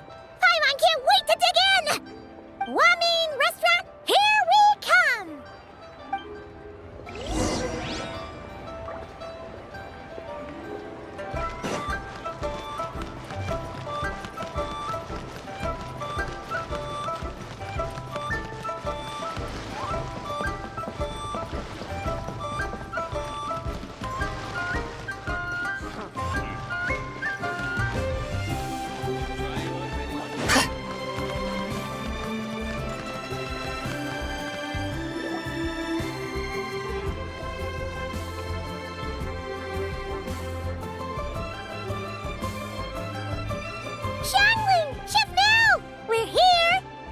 Oh, hello there.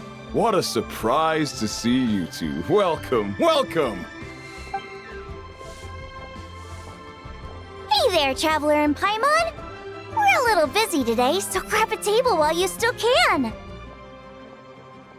But I don't think I've met this lady before. Is she a new friend? You could say that. Oh, I see. Well, hey there! A friend of the Traveler's a friend of mine, too.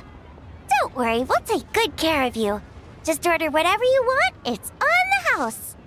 By the way, I'm Zhangling. I cook here at Wanmin Restaurant. What's your name? Miss Zhangling, have you ever heard of the White Horse Adeptus? Of course! What about her? I am her, and she is me. Huh?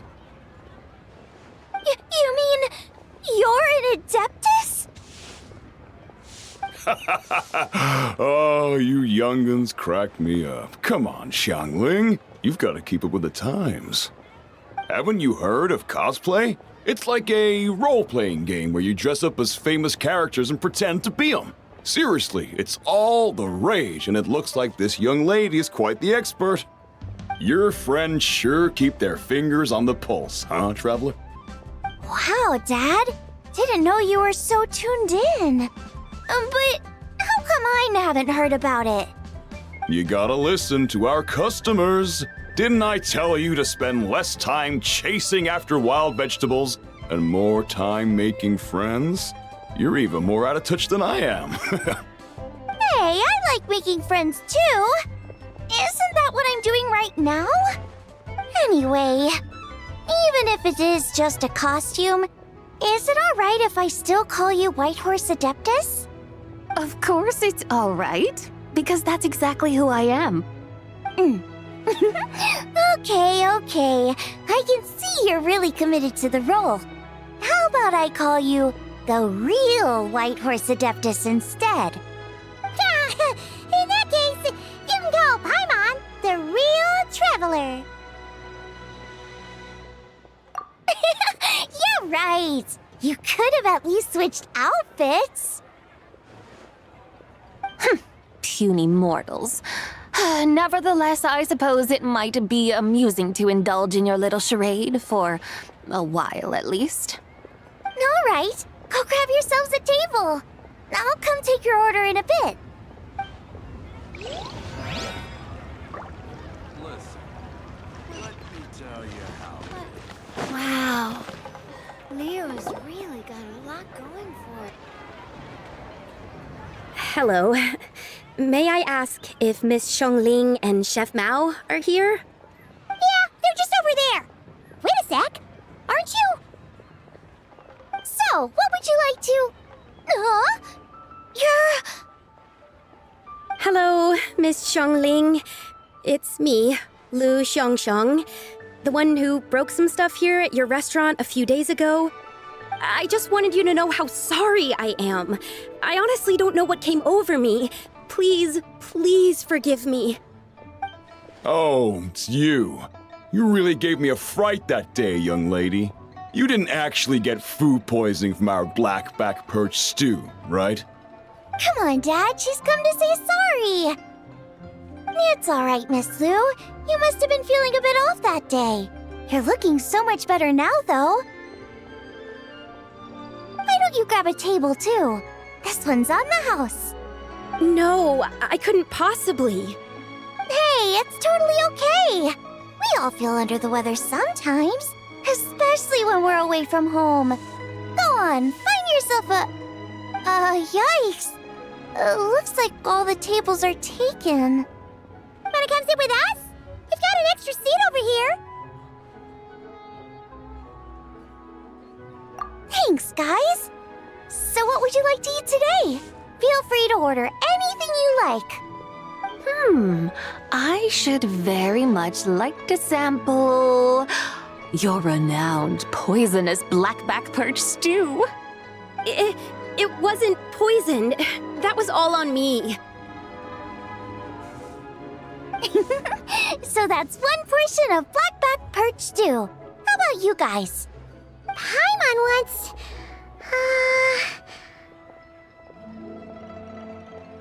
Sure thing. Looks like Paimon's having trouble making up her mind. Anyway, I guarantee you'll love it. Let me think. Well, since the blackback perch stew is on the spicier side, I guess it makes sense to balance it out with a serving of stir-fried shrimp. And since it's Lantern Rite season, you better try out the triple-layered consommé and come and get it too. Those are our seasonal specialties. As for the carbs, since we've got a full table, how about some right at home? Along with our special chili mince cornbread buns. Trust me, you won't be disappointed. Then for dessert, I'll whip you up some Lucky Snow Delight. I just came up with it a few days ago, and I can't wait for you to try it. Wow! Sounds like quite the feast. Looks like Paimon's in luck today. Am I the only one who thinks that's way too much? Not at all. Don't worry, I know what I'm doing. And to top it all off, our star dish, Adeptus Temptation. You should know that we don't often serve this here at Wanmin Restaurant. But since this is my first time cooking for the White Horse Adeptus, I'm pulling out all the stops. Okie dokie, just sit back and relax. I'll have your dishes out in no time. Hold on. Did I just hear Miss Xiongling mention the White Horse Adeptus? You did indeed. And you're looking right at her. That's a joke, by the way. She's cosplaying. Oh, I see. Phew, almost believed you there for a moment. Tell me, little one, what business might you have with the White Horse Adeptus? It's a long story. Basically, a while back, I took part in an archaeological dig over at the chasm. While we were there, we discovered a number of relics. Our findings show that they date back to the era of long gone. an ancient nation whose people are said to have been the ancestors of some of the modern-day inhabitants of Chenyu Vale. And why might such matters concern the White Horse Adeptus? Because some of those relics not only seem to contain textual references to her, but even depictions of what she looked like. There have long been legends claiming that the White Horse Adeptus was a deity of that era, but there are plenty of other theories out there too. If I could just locate some more detailed records, I'm sure we'd be able to find out so much more. So you're into history? Well, to tell you the truth, I actually joined the archaeological team by sheer accident. But once I'd started down this path, I knew that I wanted to make something of myself. Recently, though, things seem to have taken a turn for the worse. Still can't believe I caused such a mess and even ended up hurting someone. Oh, so you're considering becoming a martial artist now instead? No, I mean, they weren't seriously hurt. It was just a few scratches, and they let it go after my mother compensated them. Either way, my career is pretty much over. And even though both the victim and the Ministry of Civil Affairs say they won't be pursuing the matter any further, my father says he's going to punish me according to our family rules. Family rules? Yeah, he's decided to ground me. I'll have to return to Chaoying Village after Lantern Rite, and goodness knows when I'll be allowed to leave again. Wow, that's harsh. Sounds like the kind of thing only rich, super traditional parents would do. We're not exactly rich, though. All we own are a few tea fields in Chaoying Village and a guest house in Liyue Harbor. A guest house? It isn't Baiju Guest House by any chance? Yep, he's my grandfather. So you've heard of the guest house before? Small world, huh? Come to think of it, didn't Boss Lu mention something about hoping that the White Horse Adeptus would show up and let her divine power be known? Sure, but Paimon's guessing this wasn't exactly what he had in mind. Little one, it sounds to me that your family is rather well off after all. What then drew you to archaeology? Why subject yourself to such unnecessary hardships? Even if I stayed at home, there's no guarantee I'd lead a nice, easy life. Just look at my father. Recently, my grandfather put him in charge of the guest house, and he came up with a bunch of ideas right away, starting with changing its name. That didn't turn out well, though. My grandfather yelled at him for days, even calling him a bad son, and they still haven't let it go. Oh! Paimon thinks we might have heard about that too. Long story short, being dependent on others is never fun. You just end up being completely under their thumb. That's why I want to make it on my own out here, no matter how hard it is. After all, as the saying goes, to rise above others, one must endure the hardest of hardships. What's so funny about that? You poor, innocent little creatures never fail to amuse me.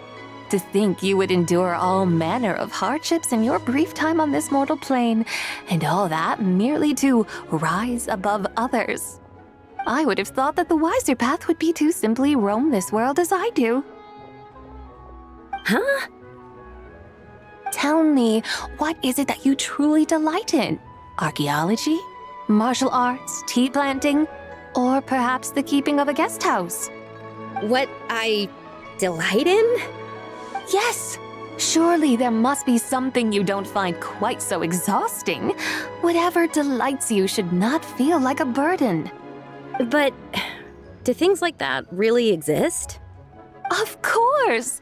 Take Miss Xiangling, for instance. I defy you to detect even a hint of hardship on her face when she wields her walking spatula. So, since it seems you are resolved to tread the rocky path, you should strive with all your might to pursue that which brings you delight. You mean, like cosplay?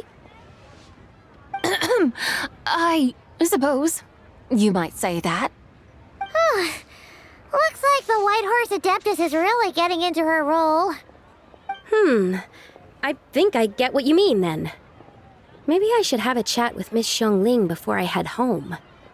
Okay, everyone. Sorry to keep you waiting. Here's your food. Wow. It all smells so good. Oh, finally! I get to try that famous poisonous stew. Hey! Didn't you hear what Shang said? It wasn't the stew. If anyone's to blame, it's that other you. What's up? How fiercely this mortal fare burns upon the tongue!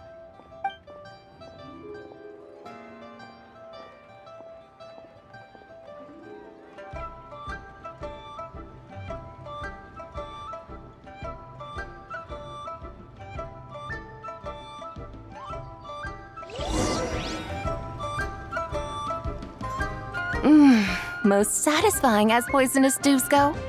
So, where to now? Time, I think, to seek out some diversion? Oh, there's plenty of entertainment options in Liyue. Paimon will tell you that. The locals like to drink tea, walk their pets, play chess, watch operas, attend storytelling performances. Storytelling performances? You know, like listening to people telling stories. They're usually based on old Liyue legends, just like their operas. Stuff like the Divine Damsel of Devastation, Through the Eyes of a Dragon, or the Sanctification of Tao Do. What about the story of the bright moon that sits in the sky above us? Paimon doesn't think she's heard that one. Still, the moon does come up quite a lot. It's even in the name itself. The Yue in Liyue actually means moon. Since we're on the subject, you like telling stories yourself, right? Why don't we go check it out? In that case, I'll have to trouble the two of you to lead the way. Awesome! Let's go! Third round knockout, here we come! Cheap and tasty chop suey!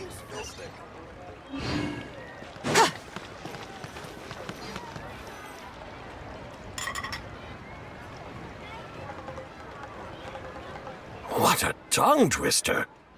I'd have made a complete fool of myself if I tried to say it on stage without practicing it first. Huh! Call yourself Iron Tongue, Tien. Wobbly Tongue, Tien, more like.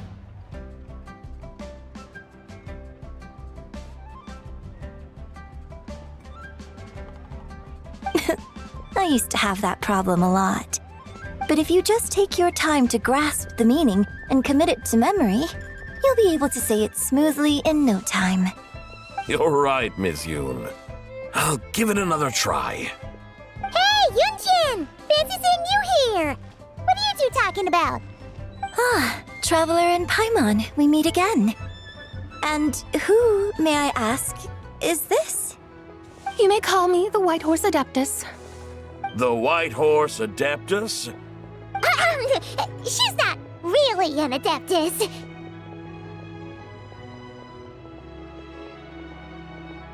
I see. Well, it certainly looks like a lot of fun. Oh, funny you mention it.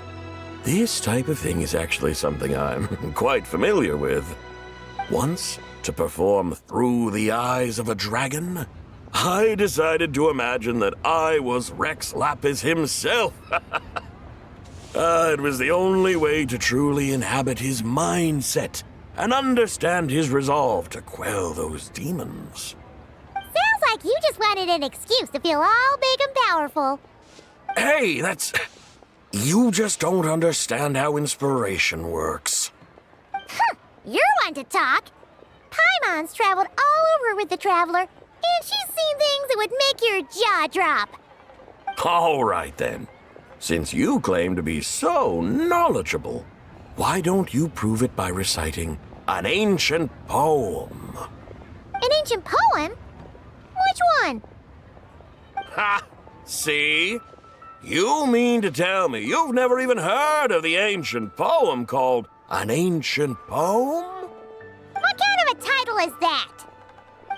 Quit teasing, Paimon. We only just found out about that ourselves. He's talking about the writing on those ancient relics. When we first saw it, we couldn't figure out what it all meant. So in the meantime, we decided to just refer to it as an ancient poem. However, thanks to the painstaking work of the scholars who were tasked with decoding it, it seems like that's exactly what it was. Or rather, an ode offered in veneration of the moon and the White Horse Adeptus. Oh yeah! Didn't Kuching mention that before? It's got something to do with Longan, right? That is correct. The Ministry of Civil Affairs has issued a notice stating that, although it is true that the moon may disappear tonight, we should be in no danger. In other words, there's nothing to fear. But if you're worried, we can always take a leaf from the Book of the Ancients. By reciting this poem, I mean, and calling for the White Horse Adeptus' aid. If we do that, I'm certain she'll protect our moon and keep us safe. Whoa, seriously? Paimon has to get a look at this. Under moon eternal, in radiant night, a maiden grants silk, soft and light? What in Tibet's that supposed to mean?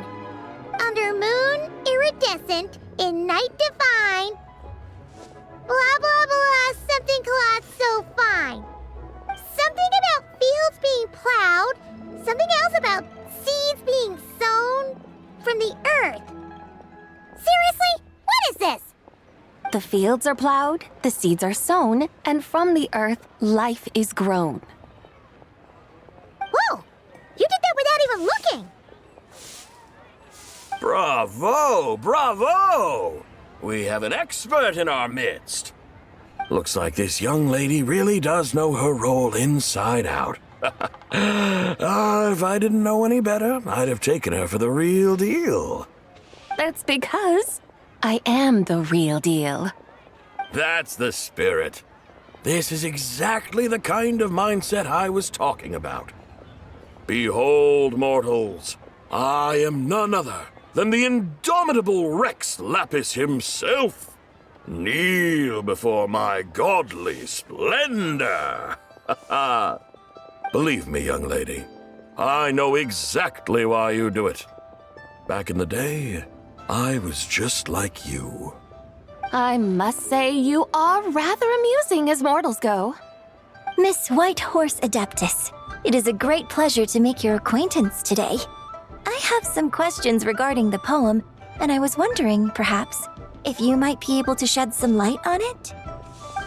You want me to explain the full meaning of its verses?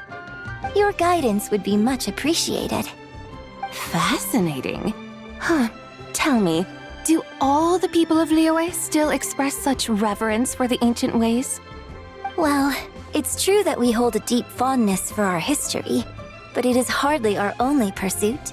One of my good friends, for instance, is even more devoted to the modern Fontanian art of rock and roll. Exactly! And don't forget, great practitioners of the role-playing arts walk among us too. People like me and you, young lady. Yes.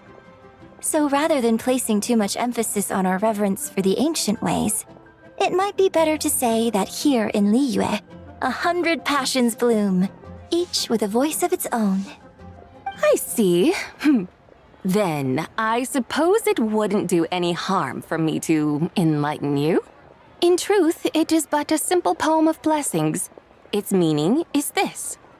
As the eternal moon rises in the night sky, a maiden adorned with lustrous jade descends upon the earth. She blesses the kudzu vines and mulberry leaves so that they may be used to make coarse cloth that is nevertheless soft, light, and comfortable to wear. As the iridescent moon rises in the night sky, a maiden adorned with lustrous jade descends upon the earth. She blesses the kudzu vines and hemp so that they may be used to make fine, luxurious cloth. As the frost moon rises in the night sky, a maiden adorned with lustrous jade descends upon the earth.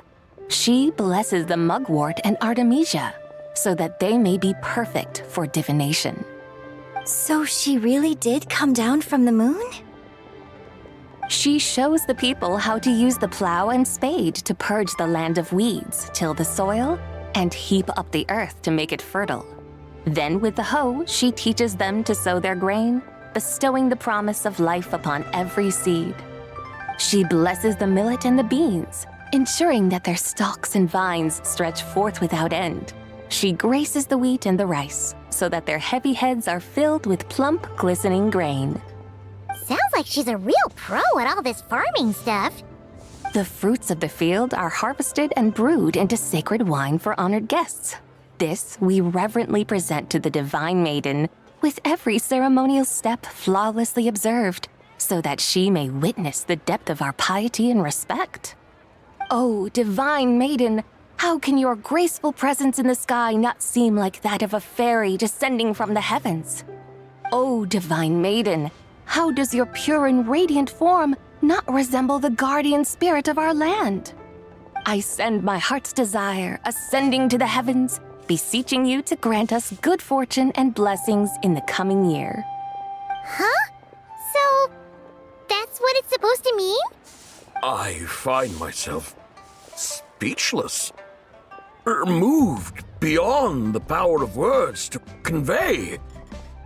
Oh, young lady, you have shown me the heights to which a true role player might aspire.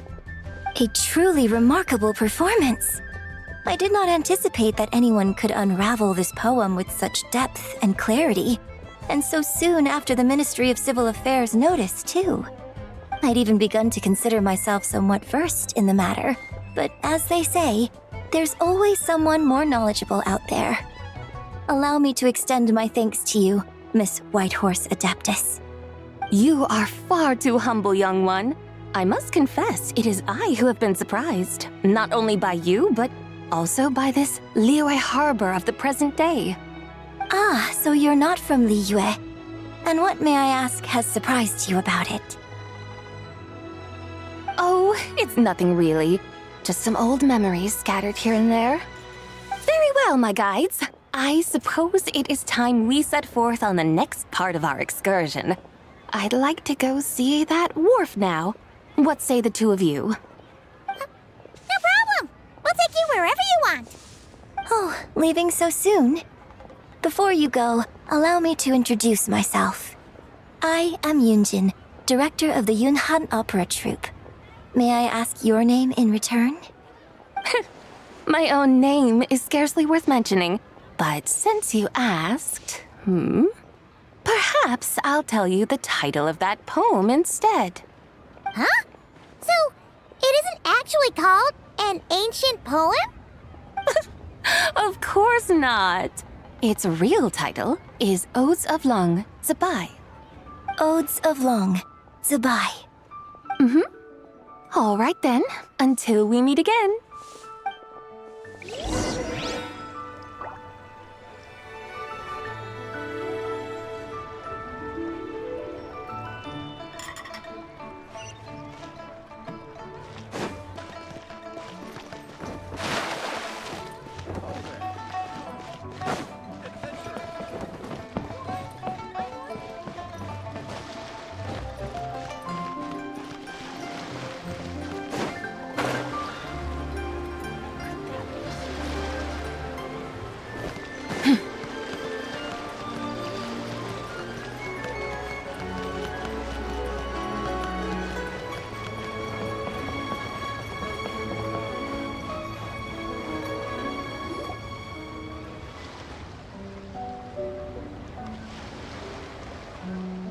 Ganyu! I almost forgot to mention. On my recent trip to Nodcry, I came across something really fascinating in the Frostmoon Scion's library. I found records in their collection of another divine envoy living on the moon. A divine envoy on the moon? You don't think it could have been referring to the Whitehorse Adeptus too, do you? No way to say for sure. Still, the similarities between our legends are intriguing, to say the least. Isn't it amazing? Especially when you consider how far apart we are.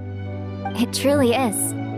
We might live in different lands, but when we look up at the night sky, We all see the same moon and stars.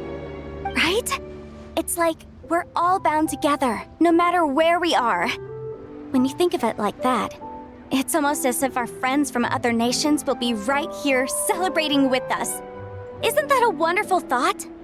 No wonder you were so excited to go see the giant lantern when you first got back. Sounds like you're a real fan of the White Horse Adeptus, huh?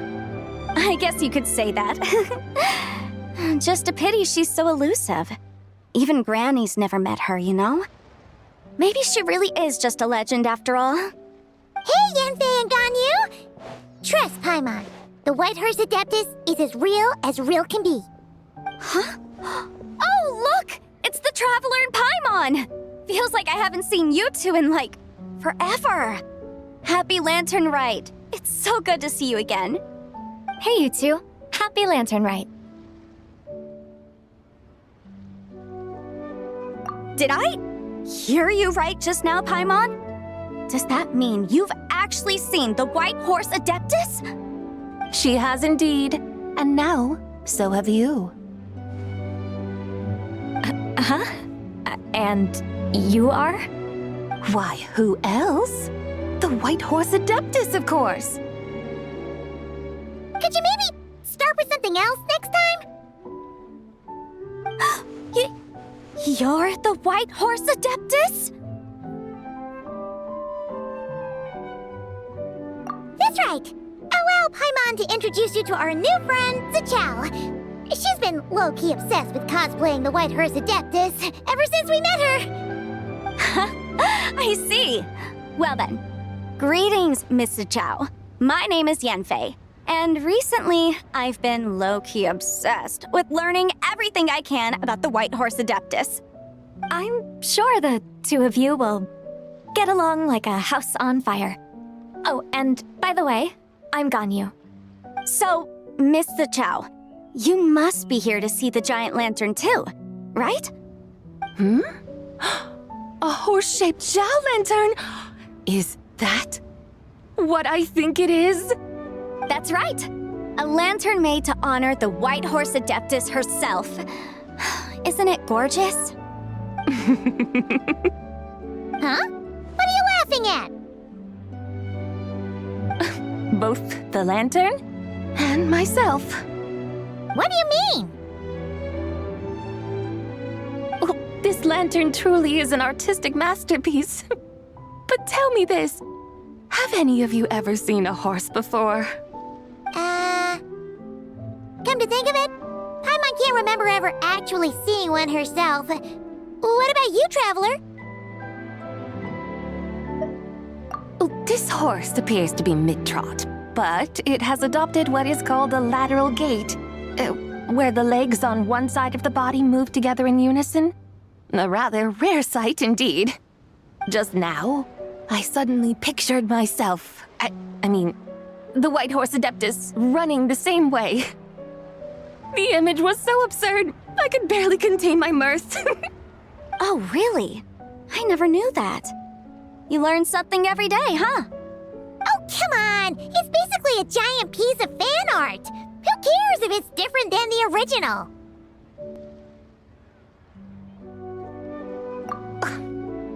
I was merely laughing at my own ignorance. I came here thinking that the White Horse Adeptus's tale had been long forgotten. Yet here I am, gazing upon a lantern made in her honor. Well, you couldn't have been more mistaken. There are so many tales about the White Horse Adeptus, I'm starting to lose count. Just off the top of my head... Just so you know, Yanfei, we've heard it all like a million times before. Uh-huh. But there's one thing I can guarantee that you haven't. Huh? You mean like a new chapter of her stories come to light? Mm-hmm. And I heard it from Ganyu just yesterday. Hey, why don't you share it with the others? Sure, no problem. Where to begin? Do you guys still remember what Liyue's Moon Chase Festival is about? Of course! It's a festival held in honor of the Stove God! That's right. But it took a really long time for the Stove God Festival to become what it is today. In its earliest form, it was actually an adeptal ritual known as the Moon Chase Rite. Paimon remembers Madame Ping mentioning that before, but she never explained exactly what it was. According to Cloud Retainer, the Moon Chase Rite was originally a ritual meant for communicating with the moon. Communicating with the moon? But for what purpose? At first, Cloud Retainer wasn't entirely sure either, as it was always Rex Lapis who performed the ritual. Whoa! Rex Lapis did it himself? Must have been a really important ritual. That's right. Unfortunately, despite numerous attempts, they never actually received any response from the moon, which is why they eventually stopped performing it. But then, just yesterday, Kutching took a picture of the moon being obscured by a dark hole to Cloud Retainer and asked if it had anything to do with the Moon Chase Rite. The moment Cloud Retainer saw it, it suddenly dawned on her that the rite might have been an attempt to reach the White Horse Adeptus all along. Does that mean Zhang Li's been trying to bring back the White Horse Adeptus all this time? So how about that? Bet you never thought there might even be a link between the White Horse Adeptus and the Moon Chase Festival. If Kutching hadn't taken that picture to Cloud Retainer, we would never have known any of this. This is probably what Kutching was referring to that day when she mentioned there were some ideas she wanted to follow up on. So, Geo Archon. All this time, you've been striving to awaken her. Huh? What do you mean, awaken? Nothing. What I truly meant to say was, this new insight you've provided has been truly eye-opening. Oh, by the way, my trusty guides, I've been meaning to ask, where in Liyue Harbor might one enjoy an expansive scenic view? Huh? We're off to the next stop already? But Paimon's barely done digesting that lore bomb just now. All the more reason to find the right spot to let it sink in. Oh, so that's what you're up to. A tour of Liyue Harbor? In that case, if you're looking for a spot with a panoramic view, I'd recommend Yujing Terrace. That's a great idea. Since the terrace is on higher ground, the sea view from up there's so much better. Great! Well, the Lantern Rite's about to start, so we should get back to Granny's now. Hope to see you all at the festival tonight. Oh, you're off too? All right then. See you both soon. See you soon.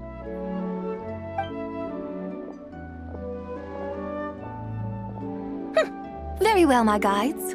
What are we waiting for? Okay, you're the boss.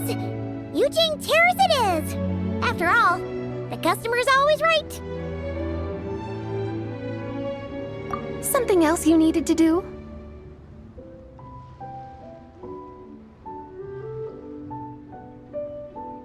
Oh, Paimon likes that idea. And what, may I ask, is a photo? It's this awesome invention that lets you record moments in the blink of an eye. Except, you've gotta try not to actually blink. Oh? What must I do in preparation then? Nothing. All you gotta do is choose a pose. The Traveler will handle everything else.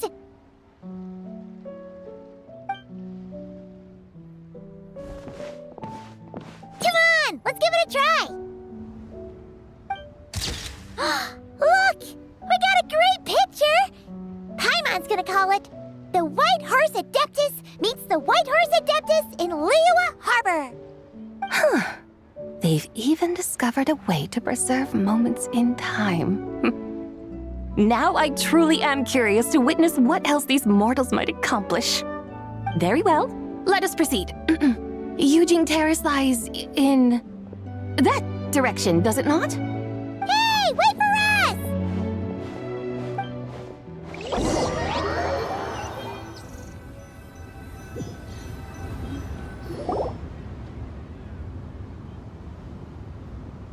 Truly a marvelous view if ever there was one. It seems the charm of this Liyue Harbor is only heightened by the sun's dying light. people will start releasing their Xiao lanterns to mark the most important day of the year. Practically everyone will be with their friends and family, eating a big meal, chatting, and even setting off fireworks.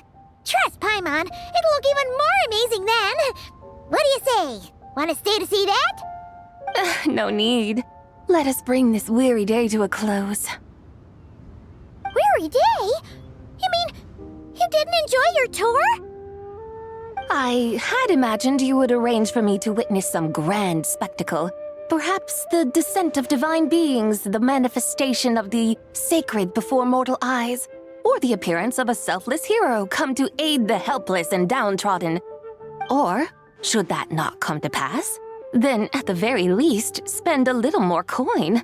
For that, it seems, is how one finds true enjoyment. Alas, but there was none of these.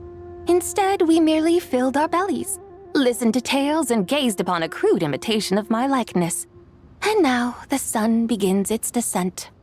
What a day of quiet tedium. Well, we're so sorry. If we'd known that was what you wanted, we'd have done it all differently. It's all that Zhang Li's fault for not making the customer's requirements clear. Well, it's too late now. Do you still believe I would part with that soul fragment, now so intertwined with my very being? But... I knew you were the more astute of the pair. Huh? You were just trying to scare Paimon? It seems the realm of the Geo-Archon has a way of making one more stony-faced. So, you were just pulling Paimon's leg? Of course. I was merely engaging in a little banter with the two of you. Long ago, I shared tales with various mortals who chanced upon my mountain abode. Never did I imagine that those stories would endure. It seems I greatly underestimated them. Perhaps, as your Geolord said, a few pieces of ancient Langan's magnificent jade have truly become part of the very foundation of this land. So, you've decided to help us? Again, that goes without saying. I made up my mind some time ago now.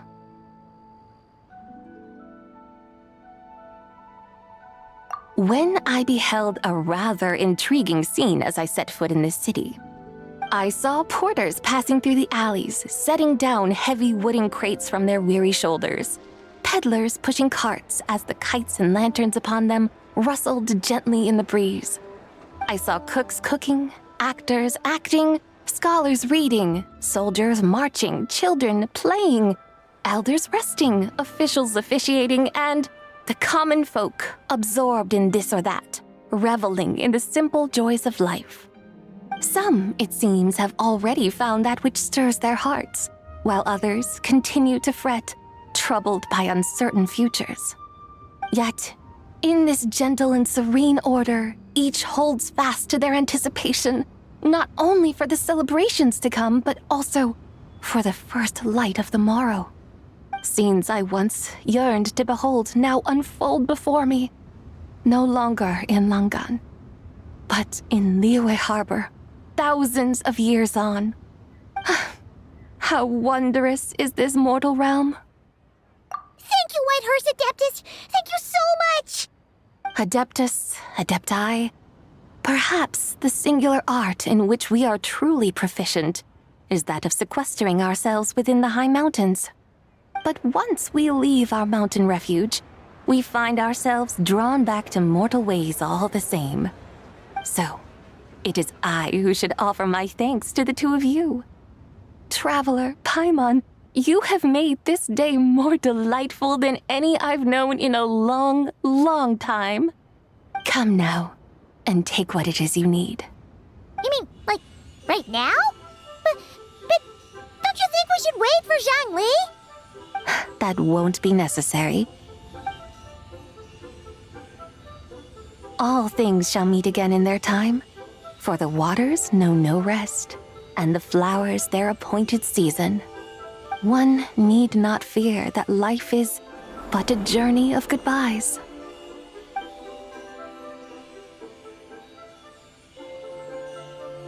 Is she gone?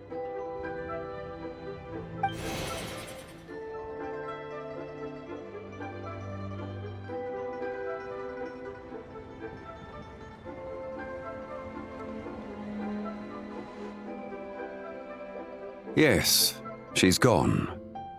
A deadly self is formed from the body's impure vapors, so naturally it cannot survive long in this world. Had it not been sustained by the remnant of Zibai's soul, it would have faded away a long time past. Now that the remnant is gone, it has severed its ties to the mortal world. Zhengli! When did you get here? A while ago. Paimon would have thought you'd at least want to say goodbye. Though mountains endure, the ceaseless waters will, at last, wear away their sharp edges. Thus must I meet the marks wrought upon her by the ruler of time with great caution.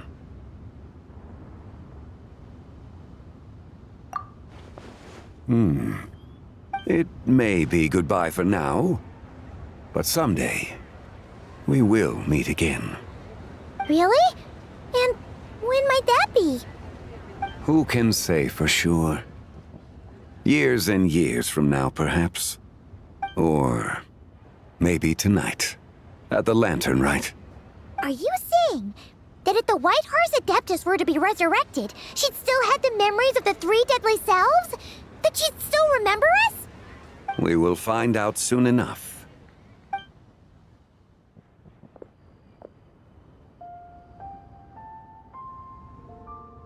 It is time. The rite is about to begin.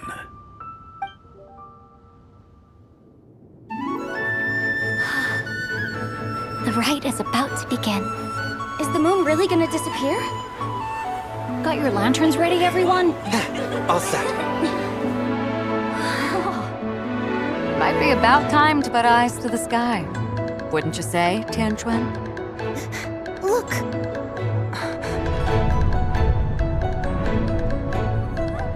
When the sun's out, eat the sun. When the moon's out, eat the moon. Whoa, is this the lunar eclipse? Under moon eternal, in radiant night, a maiden grants silk, soft and light. Under moon iridescent, in night divine, a maiden grants fiber for cloth For so you. fine.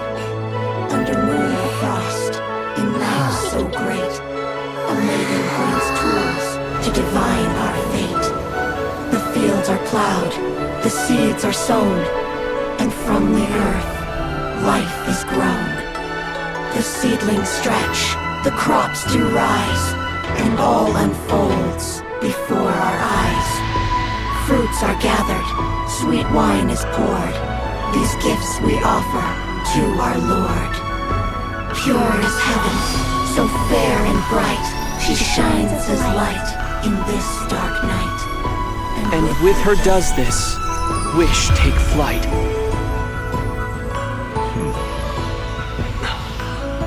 Devoted soul, scattered and unbound. Let this lantern guide you home. By its light be found.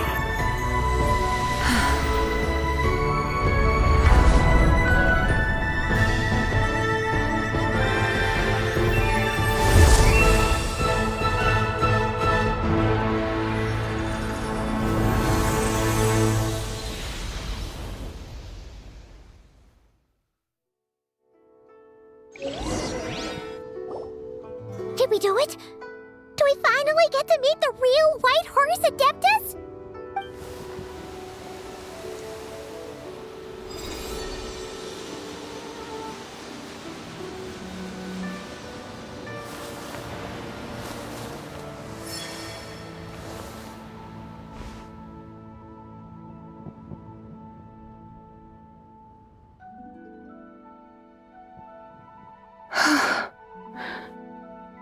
This place.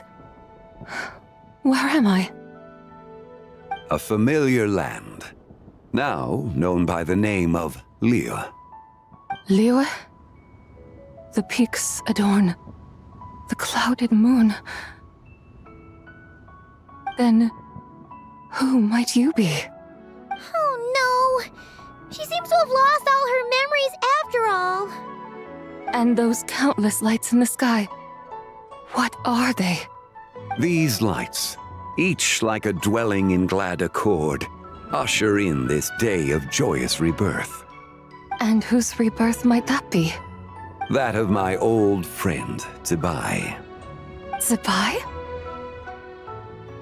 Yeah, that's you! Don't you remember anything at all? That's... me? Oh, yes.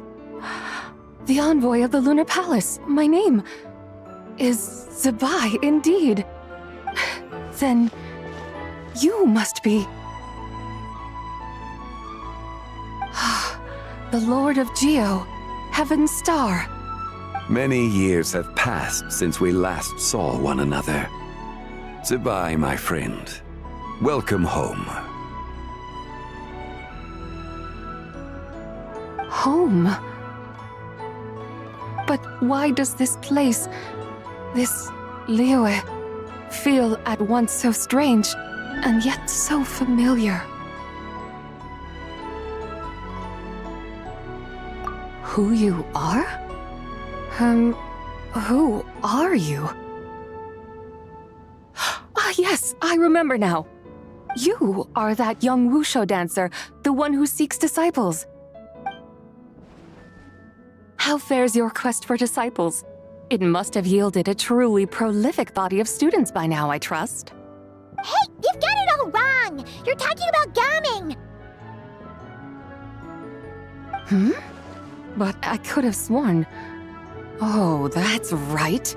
You're that impudent blonde youngster who kept meddling in my affairs. And to think you even had the audacity to presume yourselves worthy of being... What was it again? Ah, yes, of being my guides. How very wonderful to see you again, my most faithful and beloved guides. I trust all has been well in my absence? Well, she finally got it right. But that sudden mood swing felt even weirder. It's like her head's packed full of slimes. It is possible that her cells have not yet settled. After all, they've only just been brought back together. It may be some time before she fully recovers. Huh? You mean, kinda like she's still half asleep?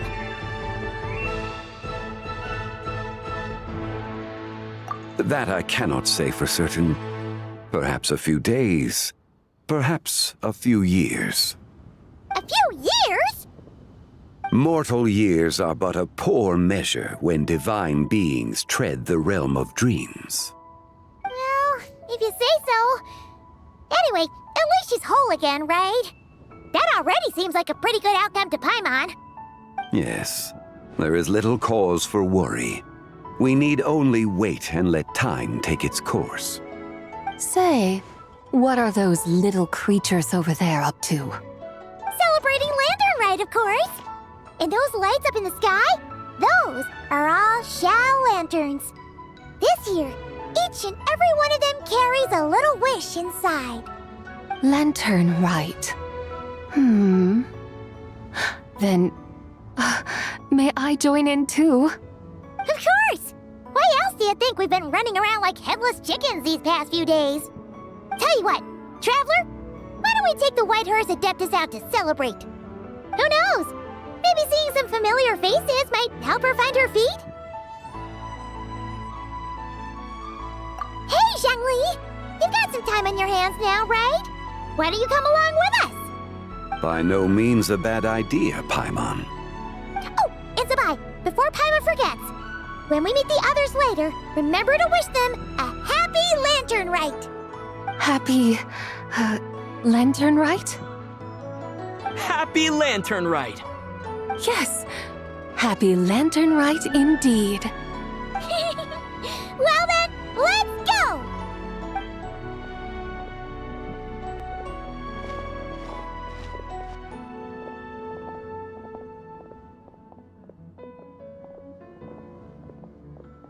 Lantern Rite. A night of joy, reunion, and moonlit blessings for all.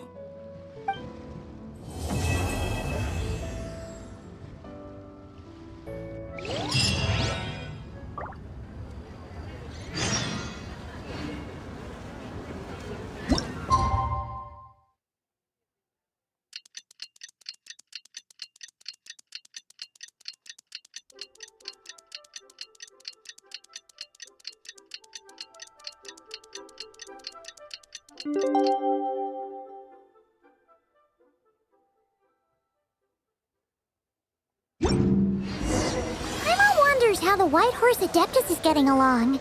Maybe we should check in on her? We can ask Zhangli where she is.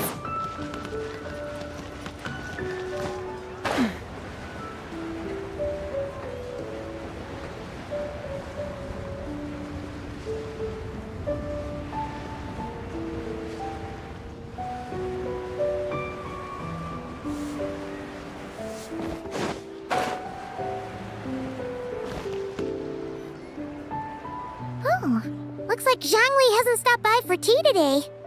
Hey, are you two looking for your friend? Try going up that way. Is Zhangli up that way? No, but that young lady who was dressed up as the White Horse Adeptus the other day is. She's your friend, right? I just saw her head toward Wanmin Restaurant. I was wondering why she was eating alone. But then you two showed up hot on her heels. Oh, what luck! We were just on our way to find her. But what's she doing at Wanmin Restaurant? I have no idea. I said hello, but she completely ignored me. She couldn't have forgotten who I am, right? I mean, we're kindred spirits, aren't we? Maybe she's still half asleep, but her brain might be a little fuzzy. Oh, that makes sense. I was wondering why her eyes were so red. Her eyes were red? Oh, that doesn't sound good. You young people, staying up all night because you think you're invincible. Look at your friend, missing out on sleep so she can pretend to be the White Horse Adeptus. That's where that leaves you, you know. A word to your friend from someone who's older and wiser. She really needs some rest. Paimon won't be so certain about the older and wiser part. Yeah, what was that? Hurry along, then. Oh, and don't forget to come back and check out my Rex Lapis cosplay when you're done.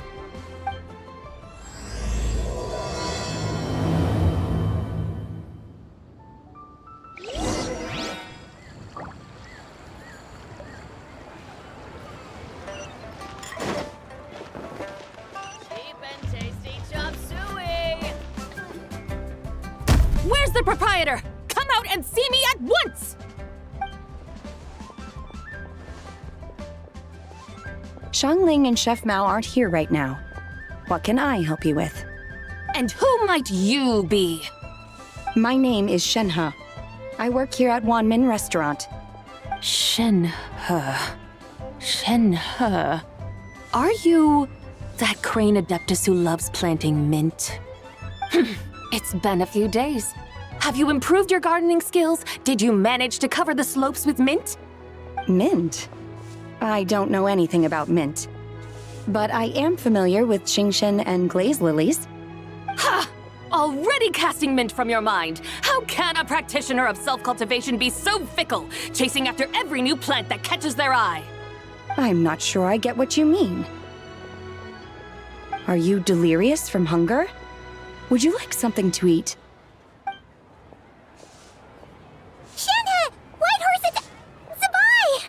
So this is where everyone is! Traveler, Paimon. It's been a long time. Happy Lantern Rite. Is this customer a friend of yours? Don't mind her, Shenhe. She's just a little cranky because, she didn't sleep well last night and she's only just woken up. Look how red her eyes are. I see. In that case, Miss Zabai, I have a tonic here infused with Xingxin. It's cool and soothing when applied to the eyes. Would you like to try a few drops? Stop right there! Who are you two noisy children? Hey, have you forgotten about us already? Guides. Yes, I seem to recall something about some guides. Ah, yes, now I remember. What luck! I was just looking for someone to show me the way to Elong Wharf. Huh, is she starting to come around? Someone requested my help in purchasing some tea leaves. I was informed they have discounted prices during the festival and that I shall get a good deal there. Tea leaves? This sounds like Zhongli's doing. He sure knows how to get people running errands for him. Your friend Rex Zhongli initially requested the most expensive tea, but then a young lady in a hexagram hat mentioned he'd burned through the Wangsheng Funeral Parlor's yearly expenses at an exhibition a few days ago. As such, he is only permitted to buy items that are discounted this month. Oh, that's his boss, Hu Tao. It's about time she realized the problem and put a stop to his spending sprees. Oh, I see. So that's why you're here. Unfortunately, Wanmin Restaurant doesn't sell tea leaves. If you're truly in need, I could gather some wild tea from the mountain slopes. You don't sell tea leaves? But I remember your boss, Miss Lu, saying that she owns tea fields. You really should get some rest. The person you're talking about isn't the boss of Wanmin Restaurant. She's just like you. She came here to eat. Is that so? Life really is full of surprises. What surprises? Your brain really is as gooey as a pack of slimes. I can't believe Zhongli entrusted you with going all the way to Yilong Wharf and buying tea. That would be excellent, my dutiful guides. Ah, yes, Miss Crane. I apologize profusely for my improper behavior just now. Please forgive me. I completely understand. Master often says that the human body is like a mechanism in need of regular maintenance. When a person cannot rest at night, they are sure to become irritable and on edge. Miss Crane, you appear reasoned and compassionate on the surface, yet I sense dark forces churning within your spiritual core. Those red ropes you wear are what bind them, am I correct? Oh, you can sense that? Indeed. I also sense that with your strength, you might try undoing one or two of those bonds when training. Untie Shen has ropes? Wouldn't that be risky? Though the use of red ropes to bind the soul is a wondrous technique, practitioners must eventually learn to break free from external aids and look within themselves for restraint. Master has told me similar things, but I am not ready yet. Your self-cultivation has progressed far enough. Then I will seek further guidance from my master. If you still have doubts, you can find me at the Baiju Guest House. I'll be taking up residence there for a while. For now, my dutiful guides, let us be off.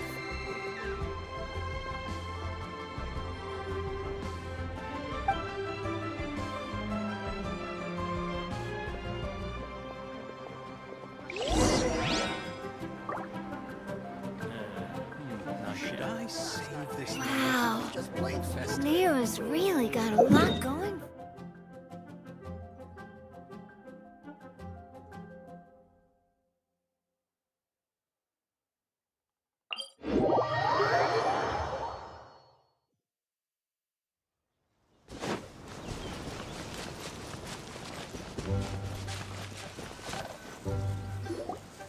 Aren't we going to Yilong Wharf? How do we end up on this mountain? Is that small town over there not Elong Wharf? I sense a familiar scent wafting through the air. You're right! Except for the smell part. Paimon doesn't smell anything.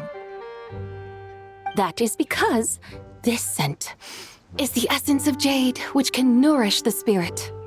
Oh, yeah! Chenyu Vale does have a lot of jade, but Paimon didn't think jade smelled like, anything. Naturally, this has reminded me of something. Hmm? And what's that? A few simple tricks for mastering one's power.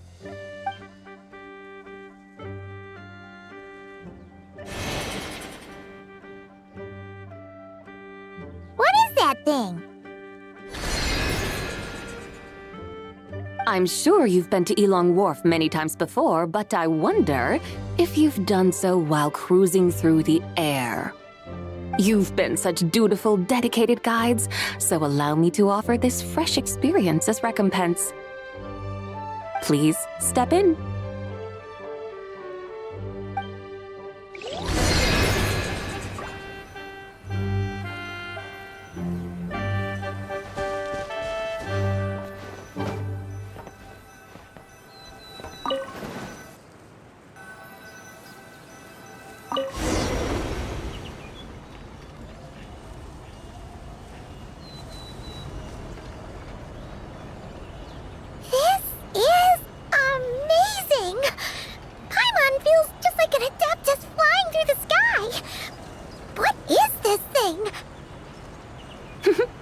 I created it from my memories of the chariot of the Lunar Palace. Many years have passed since I last laid eyes upon it, so there may be some discrepancies. Nonetheless, it is functionally much the same. A lunar chariot? Wow!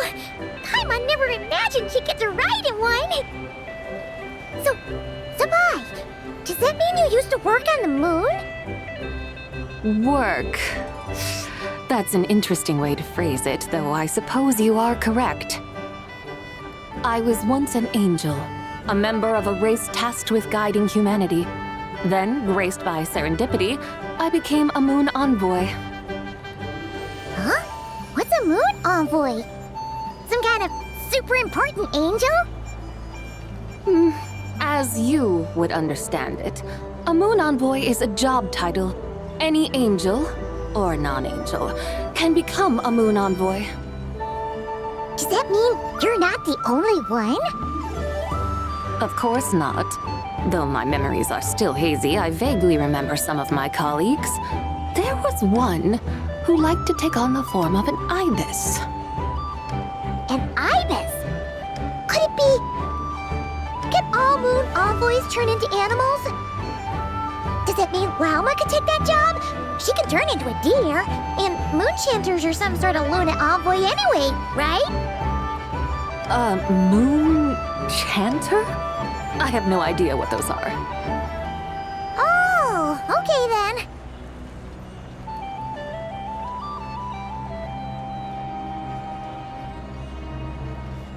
Look! Paimon thinks she saw a tea vendor over there! Very well, let's take a look.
Welcome, please have a look around.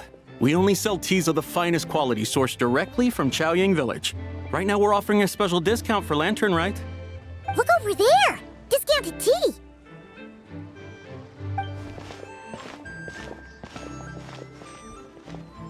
dear customers, are you looking to purchase some tea leaves?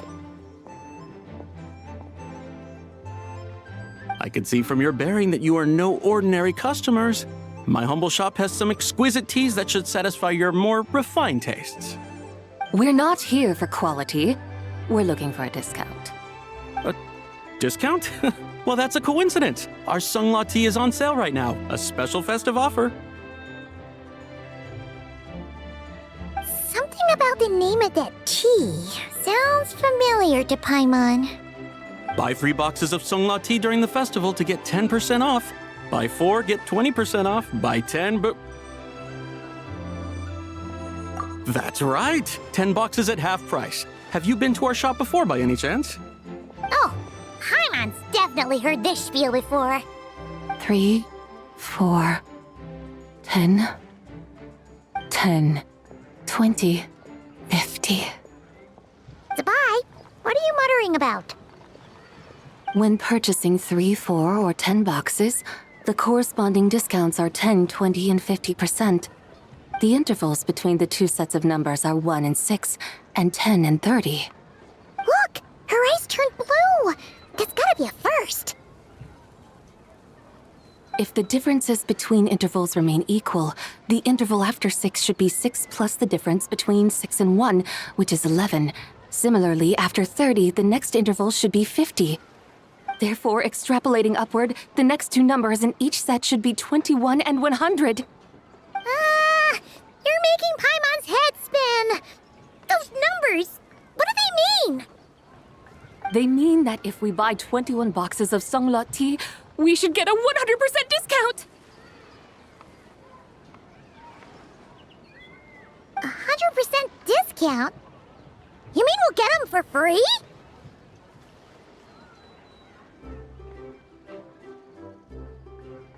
Oh, there was a pattern to the discounts! Is that right? The pattern we speak of is mathematics, little one.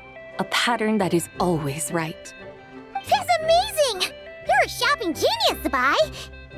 Oh wait, something feels off here.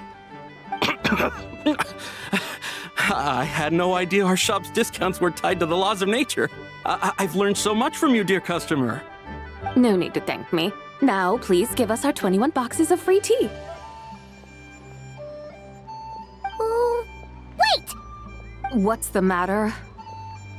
Paimon just realized what it is that's not right. It took you long enough. We got the short end of the stick! Think about it.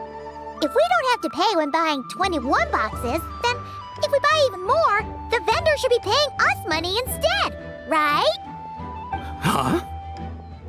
Hey, Zabai, work this one out. If we buy 100 boxes, we'd make loads of money, wouldn't we? It stands to reason. Wait a moment, dear customers. Don't you think you're haggling a little too hard? You are the one dictating the discounts. We're simply extrapolating the numerical patterns within. As such, we are hardly haggling. You have a point. However, that's right. I'm so sorry. I just remembered. My supplier didn't come today, so we don't have any tea after all. Such a shame. Terribly sorry about this. Awful, awful luck. Where can we find your supplier? Well... Not to fret. We'll save you the effort and go straight to the source ourselves. Well, you see, dear client, the supplier's discount isn't as generous as ours. You won't be able to get the same price from them. Huh? Does that mean they won't pay us for taking their tea? They might not even offer you a 100% discount. How very unfortunate. Nevertheless, as the original supplier, they must offer some sort of discount. Besides, we're not looking to make money. We just want a good deal. Well, that's great. My suppliers are all tea farmers from Chaoying Village. You can go ask around the village, but please don't say I sent you. Do not worry, we appreciate your generosity. Referring customers to your business partners, even choosing to remain anonymous, The demeanor of a true gentleman indeed. Your business will surely prosper. I hope you're right. Then let us head to Chaoying Village. Do you know the way, my guides? Of course! Just follow us!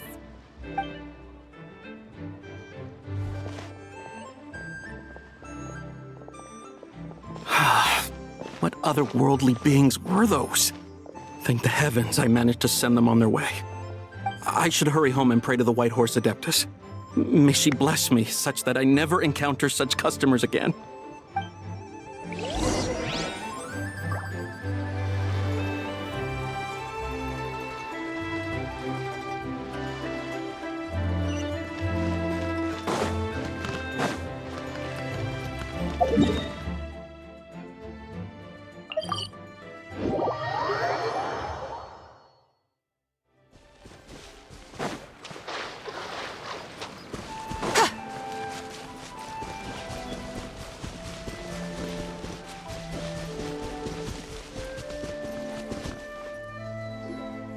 Here we are! Chaoying Village! The mountains and waters are pristine. They embody the beauty of heaven and earth. It's a good-looking place, all right. But it's hard to enjoy the scenery when Paimon can't stop thinking about all that tea-buying Mora we're missing out on. Should fate dictate, Mora will find its way to you sooner or later.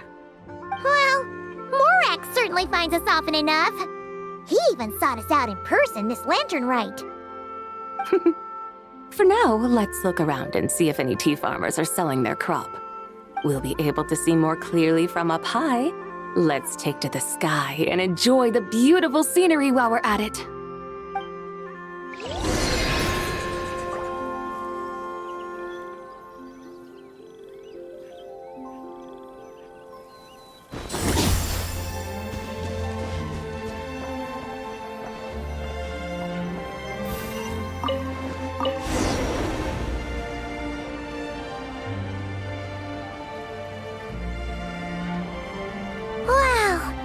Chaoying Village looks beautiful from up here. Indeed, the houses here are quite different from those in Liyue Harbor. They follow the natural contours of the mountains, forming unique, elegant structures. Yeah, it's super beautiful. The white walls and dark tiles frame the emerald waves of the terraced fields, while the curved eaves and tall gateways juxtapose each other with grace. It's almost too beautiful to be true. The crowing of roosters and barking of dogs, the calls of farmers working the fields, a vibrant pastoral chorus overflowing with earthly vitality. Yeah, it's incredibly beautiful, huh? Have you studied the linguistic arts by some chance? Huh? Your vocabulary for beauty seems rather constrained. Paimon knows how to say pretty as well. I see. Now then, let's take a look around and see if we can find any farmers selling tea.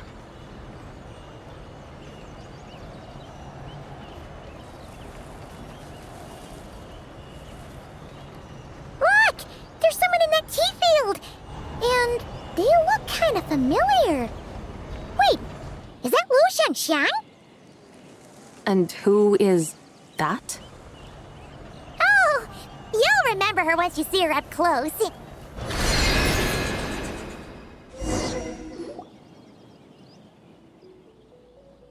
there, Lu Shangxiang! It really is you! Huh? Paimon, Traveler, and the White Horse Adeptus. Fancy seeing you here. The White Horse Adeptus has a name now. You can call her Zabai. And you are... Wait. I remember now, you're... Don't say anything about food poisoning or fish. You're the young lady who wanted to rise above the rest, are you not? Yes, that's me. But I'm in a bit of a state right now. At best, I can say I've fallen below them. Fallen below them?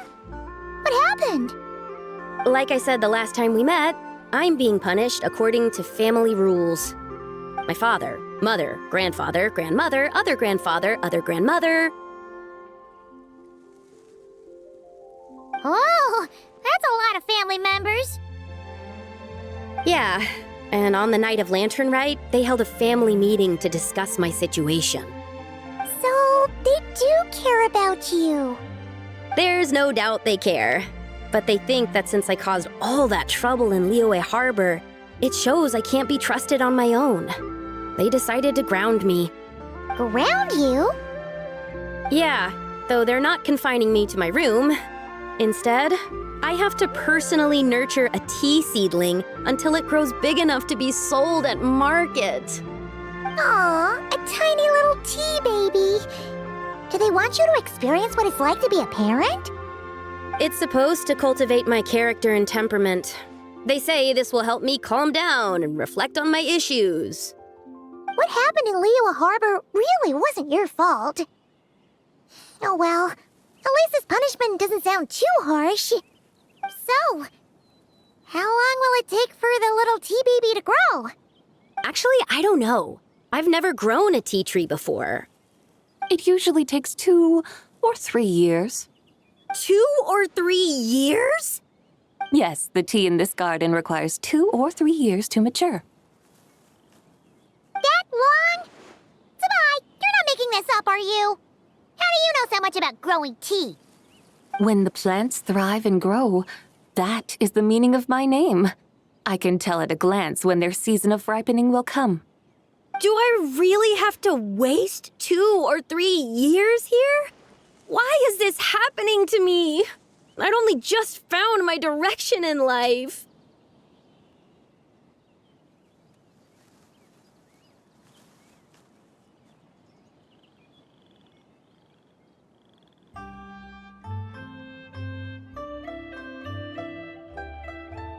Yes, during the night of Lantern Rite, I heard many people reciting poems from Long Gone in praise of the moon. In that moment, I suddenly felt a great sense of pride. I mean, I helped excavate cultural artifacts from Long Gone, so I contributed to the revival of these poems too, right? So I decided to stay with the archaeological team. I want to unearth even more history. I see. And are you sure that's what you want to do? If you don't achieve anything significant in the years to come, will you still enjoy it? Yes, because archaeology gives me that boom shakalaka feeling. Wait, did Xiangling teach you that? That's right. I was asking her for advice. She said that if something gives you that boom shakalaka feeling, then it has to be worth pursuing. I immediately thought about how, when I'm excavating in the ruins, I always feel like there's a ghost standing beside me, and not in a spooky way. It feels like my great-great-great-great-great-grandmother patting me on the shoulder and saying, "Keep going. You're about to rediscover some grand ancestral knowledge." Right? It feels like I've made some kind of connection with my ancestors. Isn't that amazing? Since you've made up your mind, you should give it your all. And I'd love to, but I'm still grounded. Run away, summon up a little boom shakalaka, and leave the tea garden behind. Flee this village. That might be going a bit far. You don't want to lead others astray, Zabai. Yeah! Tell them about your great-great-great-great-great-grandmother. She must be the most super-duper ancestor to have ever risen above the rest, right? I'd be better off telling them about the White Horse Adeptus. After all, she's the supreme riser above the rest who saved my great-great-great-great-great-grandmother. Then it's settled. Tell your family that your decision has my blessing. Thank you, Tsubai, but I don't think cosplay is going to work on them. They won't listen. They don't need to listen. You need only follow the rules they've set out for you. What do you mean? As I'm sure you know, some ancient texts refer to the White Horse Adeptus as the Daughter of Time. My family history contains such records. But what of it? If the White Horse Adeptus were to manipulate time to make your tea seedling grow overnight, then you'd be free, correct? Is that how it works?